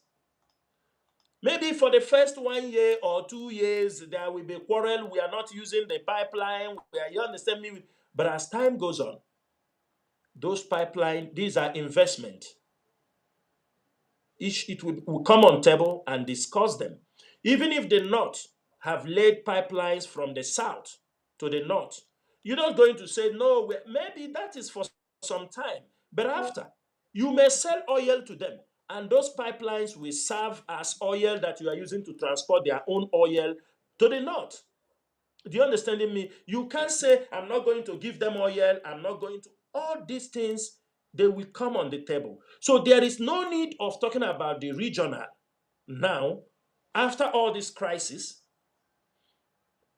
Mazi, if we go on completely referendum, those who want to go their way, one, the businesses for the Western countries like America, their businesses, UK, Germany, most of their business will be more secured. There will be stability in the Gulf of Guinea. If you make it regional, you are not stopping the advancement of because we will still be limited to handle the issues of the Fulani radicals, the jihadists that is still coming down. But when you make it, Biafra can say, now this is the condition for people entering their country. It will completely stop the movement of the jihadists down to the Atlantic Ocean. Dividing it, making it region is not solving any problem, because what we are fighting here is advancement of radical Islamists. You understand me? We are fighting criminality, corrupt government, and everything. Instability in the Gulf of Guinea. So if really America and the Western world want to solve this problem once and for all, it is to go completely division of the country. We can do business with the North. They told us for agriculture, they are number one. They are feeding us. So automatically we will need something from them. Business will go on. It doesn't mean they can't visit Biafra region. Do you understand me? Or, because they are creating fears as if independence is something wrong. Or self-determination is a crime. It's not a crime. Maz, Self-determination Nigeria is supplying Benin Republic electricity. Are they the same country? Exactly. Exactly, Mazi.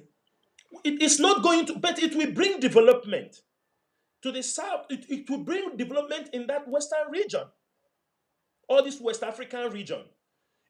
Businesses, stability will be on the Gulf of Guinea. But allowing the advancement of the jihadists marching towards, do you understand me, the Biafran region, I mean, this is going to cause more instability. Mazi, imagine the Islamists can take over Imo State, take over oil fields, and start selling oil in our region. Foreign countries can support them to do that. Do you understand me, Mazi? Let me tell you, you see, most of these foreign countries, they are not looking at what we are looking. They can play the card of religion, but when they come in, they play a different card. Are you understanding me? Let me tell you, countries like China is not interested in your religion, whether you are Muslim or Christian. They are not interested. China is coming for business. So whether it is Boko Haram that is doing the business, whether that it is Fulani jihadists that are doing the business, China do not give a damn. They do business with them. So whether it is, you are talking about they are killing Christians, China do not care whether they kill Christians or they don't kill Christians. Likewise, America can play on the card because they are a world power that they can intervene where Christian genocides are being, do you understand me, are being carried out. They can use it and step in. It will be a stepping stone for them. Do they really care? They don't really care like that. They are not coming just to protect you. They're coming for their own interest. They're coming for their own interest. Look at, today, Trump just announced to us that the second in command of this thing, that they killed him today. The same man they told us they killed in 2024. Al-Munich or what? The head of the ISIS and the ISWAP. So, Mazi, who are we believing now? Does it mean the Nigerian military have played Trump? You see, that is what they did also with this guy they call Gento the Yahoo, when they told us that he's in their custody, Mazi. And later on, he is out there. Today, the military told us that means they have announced before that they have killed him, remove the eyes of the people, tell people so that people will remove their. Today, America said, so these kinds of report, Mazi, we need to be very, very careful. And this report is coming after Rebadu have just come back from America. You know, the Nigerian, they play their games. He have gone there. They talk about it. He come back and give them something. He know they have killed him because they don't remember these things. They don't remember when they lied. They don't remember they have put this thing out there. That is why social media is very, very important. If there is no social media, how can we keep that record? How? We can't keep it. And I was talking to one of our comrades. I told him, look, Rebadu have gradually climbed from meeting Rail Moore now to the vice president. Do you understand me? And Rubio. Do you understand me? The Secretary of State. You know, before when Rebadu was going to America, he was like panicking around Rail Moore, the House of Representatives, the person that was assigned, Trump assigned. Yeah, yes. So most times he goes to America, that is where he ends, the discussion ends there. So after they have paid their lobbying money, and I can tell you authoritatively that the person also behind who is helping them to lobby the American government is an Igbo person is involved. An Igbo person. An Igbo man is involved, helping the Nigerian government to lobby America over the Christian genocide to turn it down, to change things. Mazi, it's even the Igbo people that will bring the best idea on how to handle it. And that's what I'm telling you. Now, Rebadu have gradually climbed from meeting Rail Moore now to the vice president. Do you understand me? To the vice president, to Rubio, and they will talk to, is it Haggett, for the Department of War. They will tell them, we are looking for somebody, we have bomb that place, who did we kill that place? You understand? He's the one there, they come out, they issue, Tinubu confirm. So what is the military saying? If the operation is between the Nigerian military and the USA, how come the man has been killed twice now? Something is not right. So if you watch out, if we are not careful the way our people are emotional, these things will turn to transactional. Everything about this will become transactional. You know why America don't even care so much on our own side is because they feel our people are emotional. They are holding out. They feel we are still slaves. We are not yet awakened. I have told people, don't be surprised that drones will be used and launch attack against you. And you will come and you will see Igbo people will come out and say, it is right, bomb them, bomb these Biafra people. Mazi, it's a very complicated game. One thing I'm always telling our people, we have to do one thing. Just like what the world did against King Leopold of Belgium. You remember King Leopold of Belgium was owing part of Congo. You understanding me? He cut people's hand. This is a slave master, a brutal slave master. He makes billion. Look at that time. He makes billions of dollars at that time. How did the world, Belgium, take it out? Because there is an outcry. Both at the United Nations, everywhere, the outcry was so loud that Belgium have to tell him, you have to give up. Because they couldn't continue, do you understand me, to witness, and he was not tried. Nobody tried him. Quietly, they told him, back off is enough. And that is how he backed off. He was not tried and he died, in the his old age. The wealth remains. His castles, everything he built in Belgium, they all remain. Mazi. If it is our people, they will tell you what your ancestors, the crime your ancestors committed. That is what is happening. But he grew old. That is what we have to rise up to do to Britain. We have not rise up enough to put pressure to the world to ask Britain, put pressure on even the British people to ask British to hands off from Biafra. That is what we have to do. But if we go it through arms, they will support the people to defeat us. And remember, according to the war treaty, if anybody wins you through arms, do you understand me? In a war, if you have decided to go to war, somebody wins you, there is nothing again. He owns you. That is one of the war treaty. We are seeing what is happening in Venezuela. Trump, how he picked up the president and all this, and tell you today, Venezuela is 51st country of America. Who can say anything? Who is saying anything? It's happening in our eyes.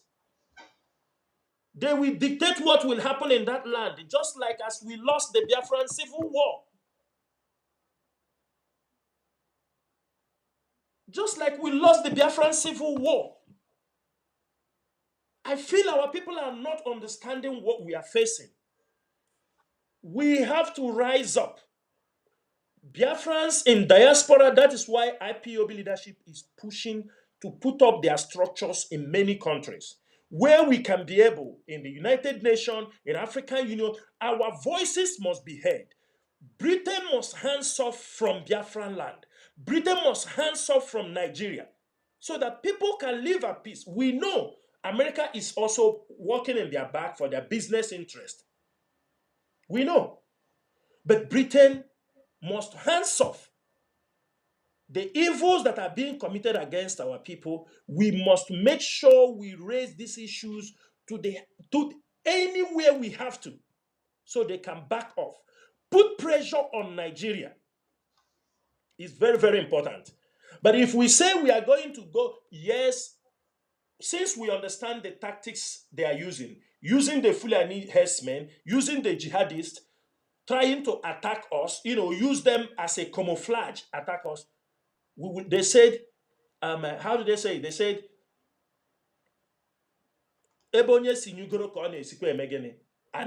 since they are coming through the bush, trying to push us away from our farmland and all these things, we go through the Eastern Security Network to oppose them there. Why we will be able to be creating awareness?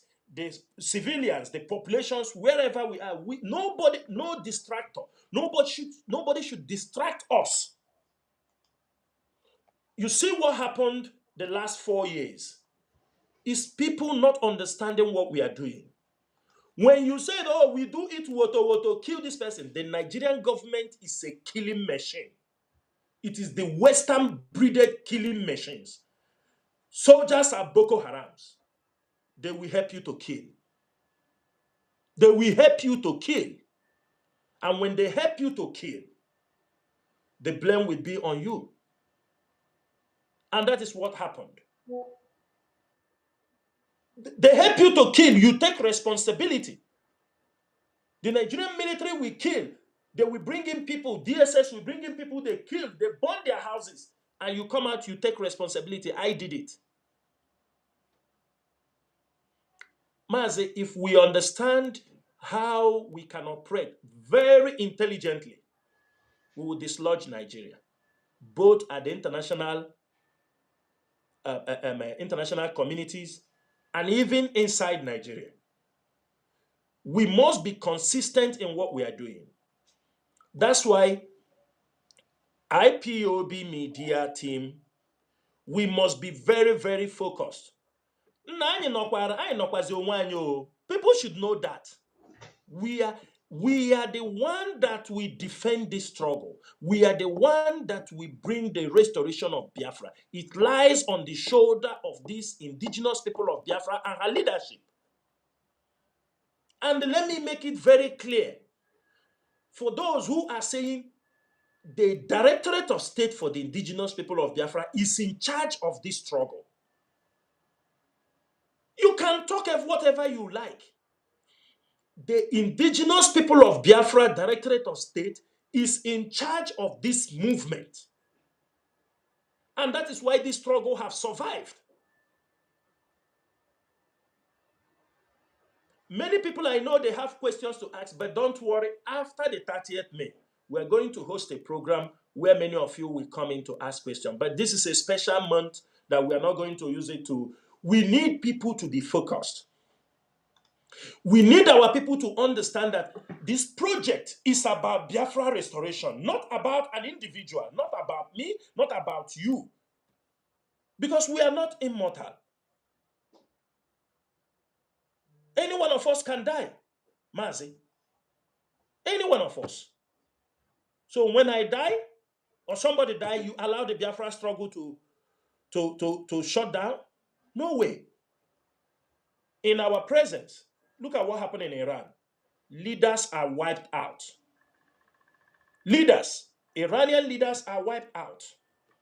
But Iran still exists today. Why wouldn't there some of them to say it's over? Do you understand me? The country is over. This is very, very important for our people to understand what we are fighting for. This Biafra struggle lies on our shoulder. Those who believe in the restoration of Biafra. That's why you see us, we somehow distance ourselves on politics. Yes, we will look into, because what we are doing is political. But we have to be very, very careful, because the Nigerian politics is all about to buy people. You follow them and eat. Maybe you follow them in a restaurant, and when they are eating their pepper soup, you follow them and eat pepper soup. They will snap you picture and use it and blackmail you as part of, say you are eating their political money. Mazi, are you understanding me? That's why this leadership is very, very important. Very, very strategic. You know, we are in a struggle. Our people are not trained. That's why we talk about people to be wise. You are a leader in this struggle. You are a member of the Directorate of State. There are places you won't go. There are places you are not expected to be seen in that place. You can't say you are a member of the Directorate of State. You go out for one beer parlor. You stay there to be drinking and talking rubbish. You cannot say you are a leader. You don't need to be a member of the Directorate of State. You are an IPOB coordinator. You are an IPOB personnel. Mazi, you are 100% right, because there is an interview many years ago that was granted by Justice Oputa, the father of Charlie Boy. And he said that anytime they invite him in any occasion whatsoever, burial, birthday, marriage, that he likes to look at the list of people that are coming there. Yes. So that will give him the opportunity to decide if he has to attend that occasion, or not. looking at the personalities that will attend that occasion, because he understands his position in the society. Exactly. Because he might end up mixing himself with criminals, and they will just take advantage of that to snap picture, to say yes. Exactly. And they can also use that to blackmail him. Exactly. Exactly. Mazi, you know, with what is happening now, let me tell you something. Do you know the Finland president? Do you remember when there was they run by Reuters over when Eperima snapped picture with him? Do you Yes, understand me? Do exactly. you know? Do you know that picture that Eperima people were circulating nearly cost that man his re-election, his election? That picture, because the picture was being, you know, if you check the Reuters over fake news and fake this thing, they use that picture as one of their example. This is when they are trying to counter all these things. People takes your picture and they use it. They try to blackmail you. They can do anything. That is why if you're an IPOB coordinator, especially this period when politics is coming around, everything you see happening now is because election is coming. They are coming up with different. You remember during obedient time, last in 2023, there were many people in IPOB that left IPOB to join the obedient movement. And when they fell, they couldn't come back because the shame was too much. That's why I said we are very careful in terms of politics and the freedom fighting, what we are doing. Mazi, I tell people, and people who knows me, from 2015, when Mazi Nnamdi Kanu comes here, I will tell you, Mazi, this is maybe 11 years now. I have not danced anywhere. You understand me? I mean, even in my home, I cannot dance. I don't dance because it is now engraved in my mind. I don't go to beer parlor. And that is what many IPOB know, when what we are fighting is a monster. You don't go, they just call you want to be appear there because you want to be. If you want to be, relegate yourself from the top activities of IPOB leadership.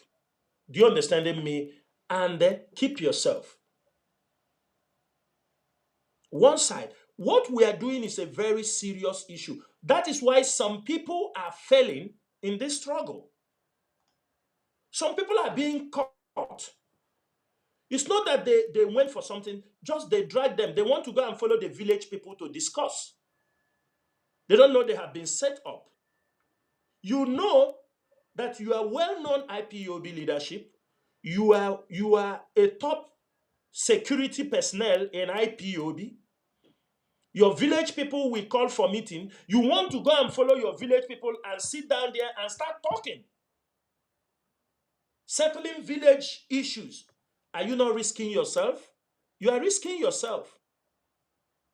Because the enemies are always there. And that is how some of our people have fallen. Because they are not conscious of what they are doing. They lose guard. And the moment you lose guard, Mazi, it's very difficult to recover.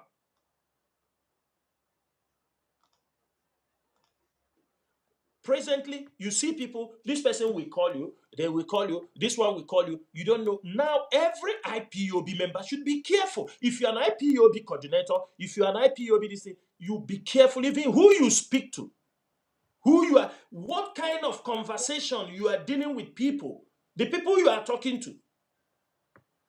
Because I can tell you, Mazi, Nanki Bazwan, the kind of money Nigerian government have released,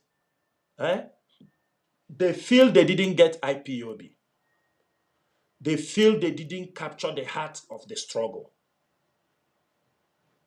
I am telling Biafrans, if they see the amount of money Nigeria government have released in this last time to destroy IPOB, the heart of this struggle, many people will not survive it.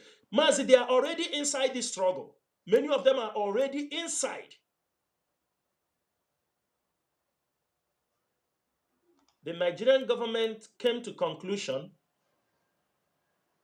They realized that yes, they caught Mazi Nnamdi Kanu, but the soul of the indigenous people of Biafra still remain. And there are few people holding this struggle. Any day they are gotten, any day these people lose guard. Mazi, I'm telling you, if we lose this generation, if we miss this opportunity to restore Biafra, Mazi, I'm telling you, in the next 100 years, nobody will even talk about Biafra. Irrespective of what we have passed through, only few people will hold this struggle, will give hope. It's not an individual. People must, and I want everybody to prepare yourself. Tell yourself, I will be one of those men of integrity that will help to, because that is only what we need at this particular time. Only that. Because the struggle somehow have been bastardized for greed, for money. It has been bastardized. It gives a wrong image about this struggle. And most of us who found out that, hey, this is what has happened, we cannot run away from it than to stand and correct those things that have happened, to give hope to our people. That for the fact that A fell does not mean B will fail. For the fact that B fell does not mean C will fail. Only thing we will say, we will thank Chukwu Okike Abiama. There are men in IPOB, men of integrity.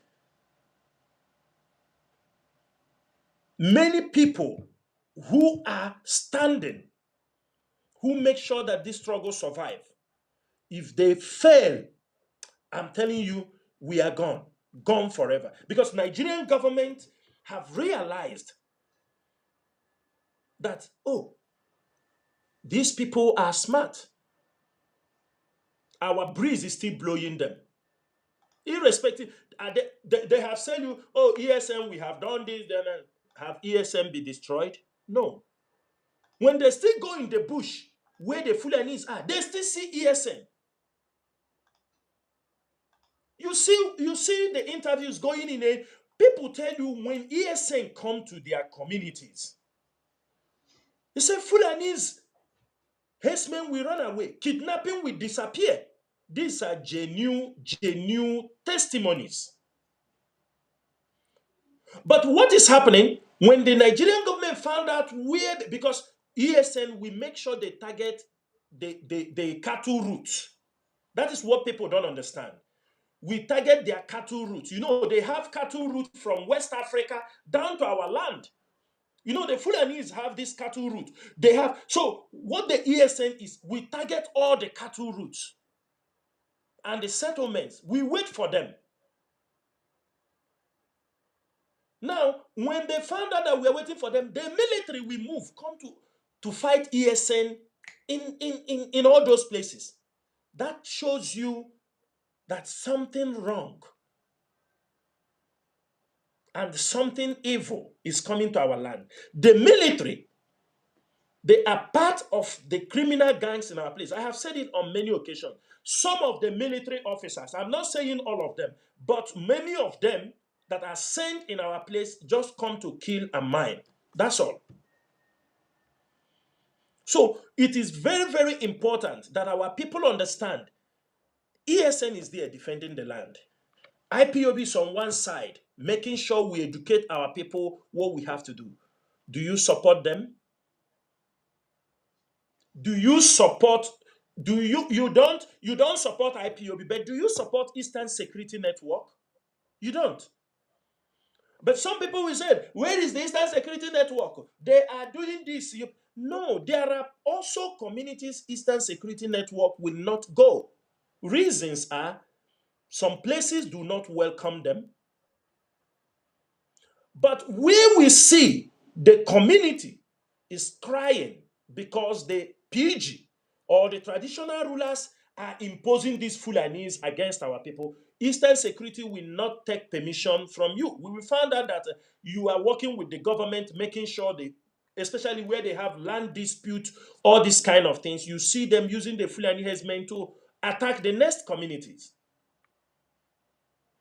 So, Mazi, all these things happening in our place, all the plans they have is to destroy IPOB. They want to push IPOB. The last one now they're coming is push them into politics. You know, they have tried their best, it didn't work.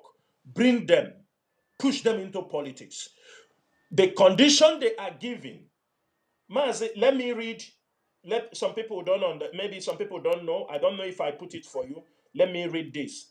This will make a lot of meaning for many people. We saw this circulating everywhere, which they said this is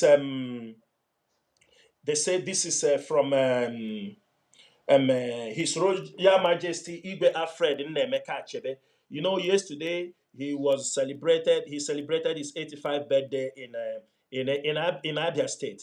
I think in Abia State, OT, they celebrated. And there are some statements that has been online since that yesterday. They say, let me read this. He said, we have worked very hard on the release of Nnamdi Kanu. We actually offered to take him, that he should be handed over to us. A lot of discussion have to go on, including Nnamdi Kanu himself, accepting to blend back into society and play a different role. This is from Igwe Alfred. He said, a lot of discussions have to go on, including Nnamdi Kanu himself, accepting to blend back into society and play different role. You can still play a leadership role, but in a positive sense. But calling for Biafra that doesn't have a map. Imagine Igwe Alfred saying that Biafra does not have a map. Are you understanding me? These are leaders. He said Biafra does not have a map. So for the fact that Biafra lost the war, does it mean Biafra does not know their boundaries any longer? And we are still agitating. You are looking for freedom, and yet your process does not reflect freedom of expression and freedom of choice, and also that. So all that has to go, and his incarceration, I believe, have brought about a change in his personality. Mandela went through process of change. Obasanjo went through process of change. So we have worked hard. We have worked hard to release him. We have written letters to president. Our members are allowed to visit him. They have visited him and had conversation with him. His Royal Majesty Igwe Alfred Achebe. Why I'm saying these things is our people should remove emotions and know that if we fail in our pursuit for Biafra, we are doomed. Many of us will never see Biafra land again. If we can put this pressure, and Tinubu is planning to restructure Nigeria by zone or for what, Mazi, we are getting there. We need to put pressure. It is not by gun. We are not shooting Tinubu, but it is what are the strategies we are using? Any move they make, we have to capitalize on the mistakes they have made and push Nigeria to the wall. That is what we have to do. Obi and Kwankwaso is coming. How can we, mitigate any wrongdoing there? How can we utilize it to trigger more division in Nigeria? If the Yoruba want to go their way because Obi is coming, better for us. We don't care. If We're not looking at his fear of genocide. If the emergence of Peter Obi as Nigerian president will bring the division of Nigeria, then we should be campaigning for him to win so that is it. That is it. Through the anger, then we can divide. That is it, Mazi. And if we realize that the Yorubas are so much afraid that Obi and the Igbo people, when they get the government, it becomes a tool in our own hands. We use that tool because our people are not following their political statements. They are not following things that are happening That is why you see they are not connecting the buttons. If these people, they are afraid, the revenge the Igbos are going to have, they want to create this fear, we make use of it. So if Obi comes with Tinubu, comes with Kwankwaso, and the problem continue to explode, Yoruba said they want to go, let Yoruba go their way. You have achieved, you understanding me? Then the North and the Eastern will go their way. But one thing is this, the Igbo man is supposed to know. We should not allow Nigeria to use our region as a platform for crisis. We should not allow Nigeria to come together to gang up against the Igbos, the Biafrans any longer. That is one thing IPOB will never allow. Allowing the Yoruba and the North to come together, allowing the Fulanis and the Hausas to come together, or the Middle Belters, immediately you allow these groups to come together as one, they will make sure Biafra land will be ungovernable. If we understand this, we are good to go, Mazi. Thank you so much. Thank you very much. Like you said, that we are in freedom fighting, but we also need to understand the politics that goes with freedom fighting as much as we are all political, because that will give you a clear concept of the direction on how to maneuver. Because at the end of the day, um, what we are doing is also part of politics, because if we are pursuing referendum also entails politics, so but we have to be smart about how we maneuver our freedom fighting so we do not become victim of the Nigerian political system, because I can guarantee you that there are people who are politicians are eyeing IPOB even as a platform to be used for their election and campaign, because Nigerian politicians, they love organizations that come together. For them, every platform that can give them victory. It's a campaign ground. Yeah, Yes, it's it's a campaign ground. if they can use Yes. the church, if they can use the church as a campaign ground, if they can take advantage, even take microphone and carry Bible to church because they want to win election, then if it's possible for them to use IPOB to win election, I mean, it is a plus for them, and that is why we have Yes. to be careful how we manage. Mas, we spent over 2 hours now in this wonderful program. So when we'll be coming to the end of the program. So Yes, we have to come to the end of the program. But before we come to the end of the program, I want to put the last question to you as regards to, uh, you know, what is expected. Because every day we see Biafrans talk about what they expect from the DOS. Now, I want you to tell Biafrans what is expected of them before we round up. thank you, Mazi. I think it's a very good question. Um, you know, I will touch on this point, let people understand something, because that's the only way to clarify what we expect from them. If you watch couple of weeks, couple of months, people do call us, oh, what is happening on social media, this and that and this. And there are something people fail to understand. Social media is a very big world. Do you understand me? That you can't control. There were things the leadership we do years back when we are building this struggle. You understand me? We protect the image of this struggle. We run around. We're in the social media. We address people. And when you address people, do you understand me? People listen to you. They will understand because there was no leakage. There was no gap. But since the 2021, a lot of things have happened in IPOB. There is something people fail to understand.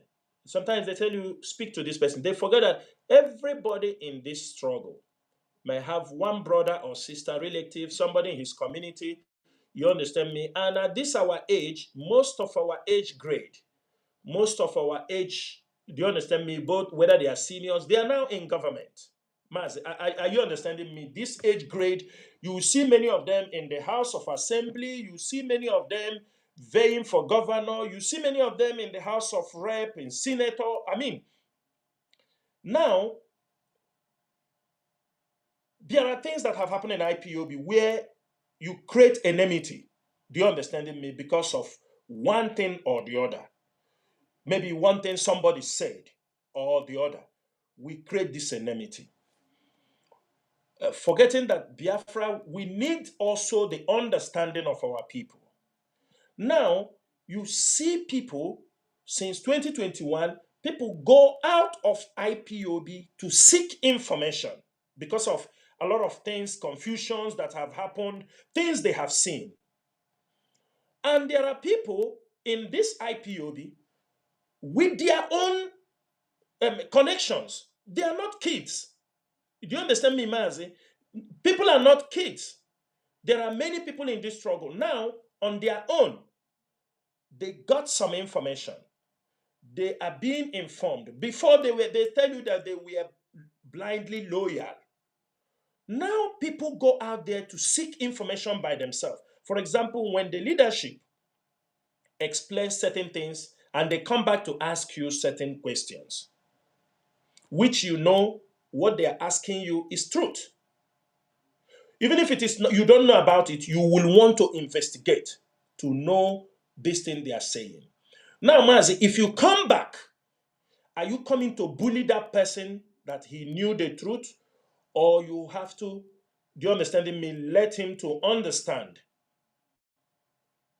the position of the leadership, the position of the struggle. There are people who understand, and there are people who fail to understand. There are people who see it that we are protecting, do you understand me? You are protecting something as if you are a beneficiary of that thing. Now, what we expect from Biafrans and all those people who have seek some information, got information either through their friends, their brothers, their cousins, who are, do you understand me, who are all there? Because we are not in charge of every information moving in Biafra land. We are not in control. What we expect our people is this. Look onto the leadership of this struggle. Is there in any way you have found out that this leadership has gone wanting, irrespective of everything? Forget about blackmail. And we tell you, trust the leadership. Do not allow people distract us to take over what we are doing. Do not. Because there are people, they want us to discuss irrelevant things on the social media. There are people, they don't want us to focus so that tomorrow they will ask us, what are you people doing? We have spent years. Now the leadership is focused on strategic diplomacy. How do we put up more pressure on the Nigerian government, whether through their election, in any means, to make sure that the chaos, the crisis continue until Nigeria is divided. We are expecting our people to detest all these distractors on social media. There is no need to respond to certain things because some things that are even written on social media, they are very, very disgusting. That is one thing people have to know. And our people do forget things. You know, I will tell you something. Somebody came up to me. He's a kind of, he's a very close comrade also. He was like upset with me that they are blackmailing him on social media, that I didn't come to rescue, I didn't come to say something. I told him, if you come to the struggle, I am the most blackmailed individual. in this struggle. People who speaks for me. But I'm not allowing all this blackmail to, do you understand me, to pull me down. Because there are bigger things they are doing beyond the blackmail to bring me down. So I am focused more on those bigger plans they have. If we continue to run on the social media to respond to everyone that lays insult, blackmail us, we are not going to go anywhere. We'll be running around, and that is what the Nigerian government wants. We want every IPOB member. There are some of you, we know we can't even cure your stupidity. But what we are saying also is go back and reflect. Ask yourself a question. The little money they are giving to you, is it enough coming out to blackmail people just for the fun and somebody asks you to blackmail them? Is that enough? Is it enough for you to distract our people, forgetting the number of people who have died in this struggle? Mazi, I can tell you one thing here. The blood of our people who have died in this struggle is crying. They are crying. I'm telling you, the dead are crying, especially those that died under this movement in this our period. People are crying in the spirit. There is agony. Some are saying, is this what I died for? So, was it this what they called me I died for? As we know those things, it is the living that's supposed to correct most of these things. It is we that will appease them. How do we appease them? By showing them that through our character, our actions, that their deaths are not in vain. That our word should be our command. So these are the things we want everybody. Some people love talk about them, whether it is good or bad. They want you to talk about them. And I used to ask some people, our people are emotional. Mazi, when South Sudan and Sudan were trying to divide, what do you used to hear? Is it not South Sudan, Sudan, South Sudan, Sudan? You understanding me? Until they divided. Independence. What are you saying? Independence. Independence. Yes. We also, some people that we hear about the Palestinians. Mazi, can you tell me who is the leader of Palestinians here? Maybe you cannot remember. Everywhere the protests they are looking for, it is free Palestinian, free Palestinians. Mazi, we hear people from Sahrawi. Do you know do you understand me? What you hear is the Sahrawi state. The Sahrawi state. What should be our slogan? Mazi, we will get Biafra tomorrow is a slogan. Are you understanding me? Biafra will come tomorrow without any plan and strategy. All these things are slogan. And slogan will not bring us Biafra. This is something we have to know. Because our people are mistaking certain things. We will sleep in Nigeria and wake up in Biafra. This is a slogan. The moment our people understand what is a slogan and a plan and strategy, the earlier for us.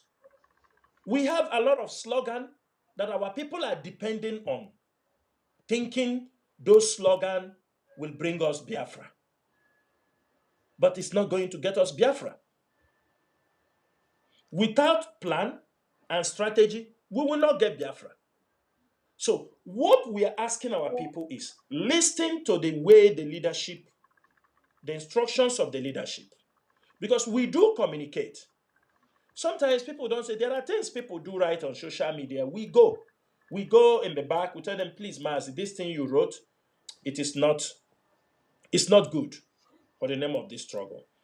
But sometimes Some of those people have been blackmailed to the point not everybody can control blackmail. You know, there are people when you blackmail them, they go out there to do the same thing. They will tell you, Mazi, if you can endure, I cannot endure. I need to respond. We agree people have their own different ways of solving problems. So, what we have to tell our people, let us not allow distractors, irrelevant things on social media.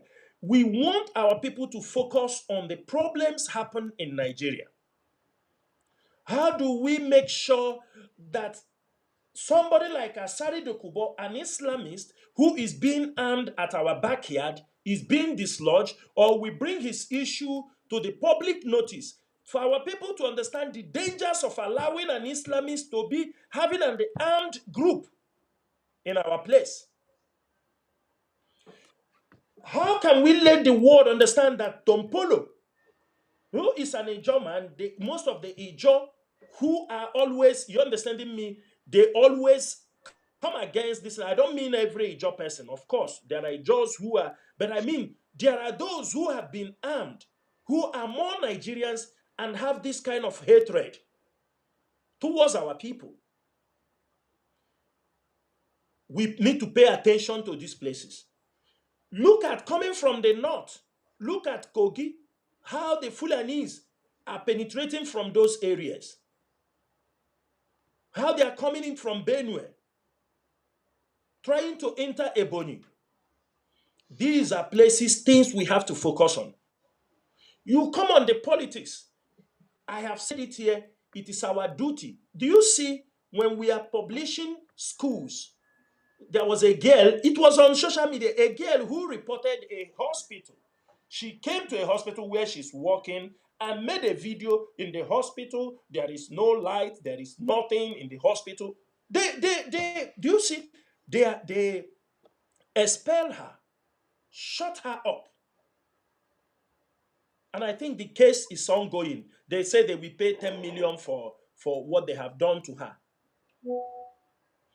You see schools, when people come and show the people how poor the schools. Look at Ebonyi State. Some videos that were posted, it's the same thing in many Biafra, in many villages and communities in Biafra land. We focus on all these things. If we expose these things, if a school is built, it is for the benefit of our children. It is for the benefit of our brothers and sisters living in the villages. For the fact that you are living in the villages does not mean you should be denied a good environment for education. People that are in community schools and all these places supposed to have a conducive educational centers. And health Healthcare center, facilities. good Good health facilities, health facilities. facilities. Yes. These are the things we want our people to focus. Forget about all these things people are talking today, tomorrow. The messages are clear to us. There is no other way to inform you. I mean, somebody have tried every possible means to communicate you that I don't care about anything. He is no more in pursuit of what you are pursuing. You don't need a soothsayer to tell you anything. Certain things people are doing is the politicians that are also sponsoring them. Because you see what some people are doing, they are sponsoring them because, let me tell you, they said you want to destroy IPOB, destroy the leadership of IPOB. They know everybody dragging to take the soul of the DOS is because they know that is where the men of integrity are. And they are doing everything to. They know. That is why they say focus on them. Because they know when they destroy them, everybody will scatter. And I want you people to put the DOS in prayers. Put them in prayers so that they will not, out of anger, backslide from what is happening.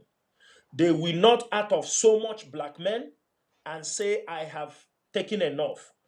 Pray for the DOS that they won't look back and said, I have been blackmailed enough. I have nothing to benefit from this thing any longer. I need to live a life.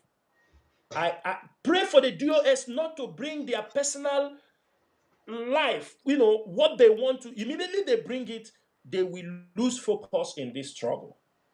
And when it happens, I'm telling you, we will only regret it. There are men around the world who are standing firmly for this struggle. Both people praying and doing it. Every day is one challenge or the other. So I'm asking all our IPOB members, 30th May is here. Make sure you attend. If you are in diaspora, make sure you attend this event, this commemoration of our fallen heroes. There will be no excuse. I have said it on the first day of this program. I said, take permission from your working place for 30th May. Take this permission. You have no excuse why you won't be there. All our media warriors, please let us focus on major issues. This particular point, when Nigeria is at this stage, we want articles, we want issues to make sure we tear Nigeria more down. We pick holes. When they started their city boys, we said they are just starting. You understanding me? Their city boys movement. When you touch one or two things, you see where they, I think, Mazi, you see now, we have touched them and they are going down. The game have not yet started. Let us finish our 30th May. We are coming. Even those who say they are going to represent us, our duty is to make sure that those who will go, we will hold them responsible. Whether we vote, they say they are going to represent us. And also, on the other hand, let Lord harden the heart of Tinubu, so that out of fear that Obi and people will win the election, he will run faster than them, trying to divide Nigeria so that he will not go in shame. This is all our prayer. Everybody look from this direction. In any way they do it, what we know is we are going home. Mazi, I will stop here. I said, may Chukwu Okike Abiama bless you and bless all Biafrans who have joined this program this evening. I will be here on the same platform by next week, Saturday, to continue on the gospel for the restoration of Biafra. And by grace of Chukwu Okike Abiama, after 30th May, our next program, we will open up the line so that people can be able to ask questions. But we are not going to take unnecessary questions. We are focused on how to take this Biafra struggle to the next stage. Because this year, as Nigeria is happening, I have told people, as Nigeria is heading towards this line, America is here. Whatever is their interest, let them continue to pursue their interest. Biafrans are pursuing their own interest. Everybody is pursuing the Fulani herdsmen pursuing their own interest. The politicians are pursuing their own interest. Everybody should focus on your own interest.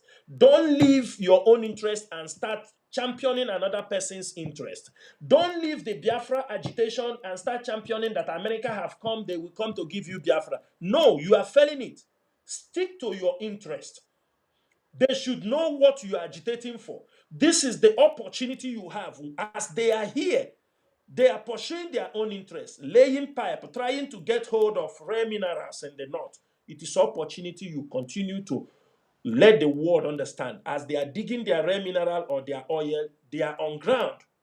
You make sure they understand you want the dissolution of Nigeria through a peaceful means called referendum. Ndewo Chineke.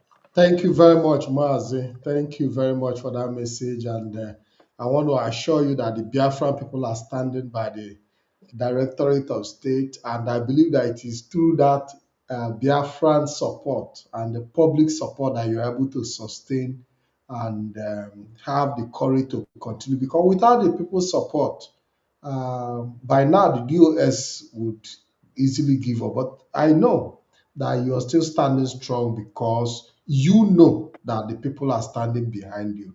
Thank you very much, Mazi, for this wonderful evening broadcast. We spent over 2 hours, 40 minutes, and it's my pleasure to have Biafrans. We have a huge number of listeners on different platforms in their thousands on Radio Biafra, on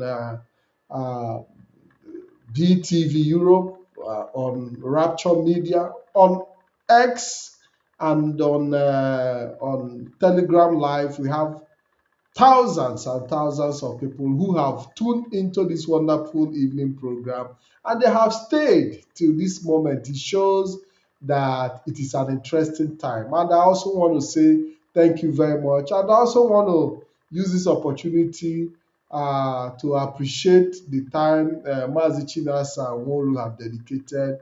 And I also want to tell Biafra that we shall be meeting next week again with Mazi Chinasa Nworu, coming to continue from where he stopped, always on this platform. My name remains Ikem Patrick DK, and until I see you again, I encourage you to continue to tune into BTV Europe. We come to you live and direct, and we'll continue to make sure we sustain our programs on this channel. Until I see you again, have a wonderful weekend, and God bless you all. We need peace, we choose freedom. We need peace, we choose freedom.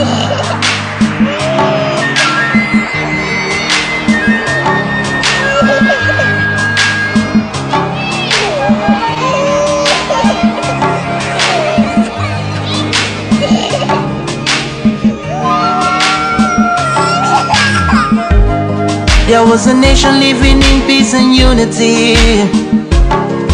Yeah. They are people with love and harmony. Oh, yeah. They saw greatness rise up to its purity. With another people of different culture, a different heritage, bias and oppressive. Oh, I see.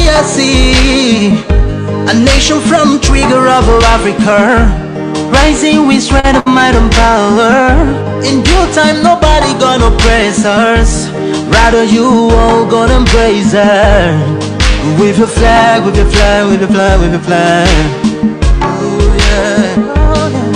Let the tears of our mothers who lost their children be heard. Let the blood of our heroes speak from now till forever. Let the whole wide world know Biafra is our home. Oh yeah, Biafra is our home. Oh, it's my home. Yeah, Biafra is our home. I reminisce way back 1967. Death toll and the blood couldn't count them even. Mama screaming, child squealing, pops on the ground. 2.5 years, over 3 million's gone. Why? Cause we asked for our freedom, and we're going back to our sovereign kingdom. They shut us down when we cried, the world said nothing. Sitting back in the crib, watching our suffering. Should I talk about the planes dropping shells like rain? Suka had the first taste of a hero's blood. Abagana Zobunigwe was stronger than flood, but the juke is too strong and fought them off on the chart. Thought the bloodshed's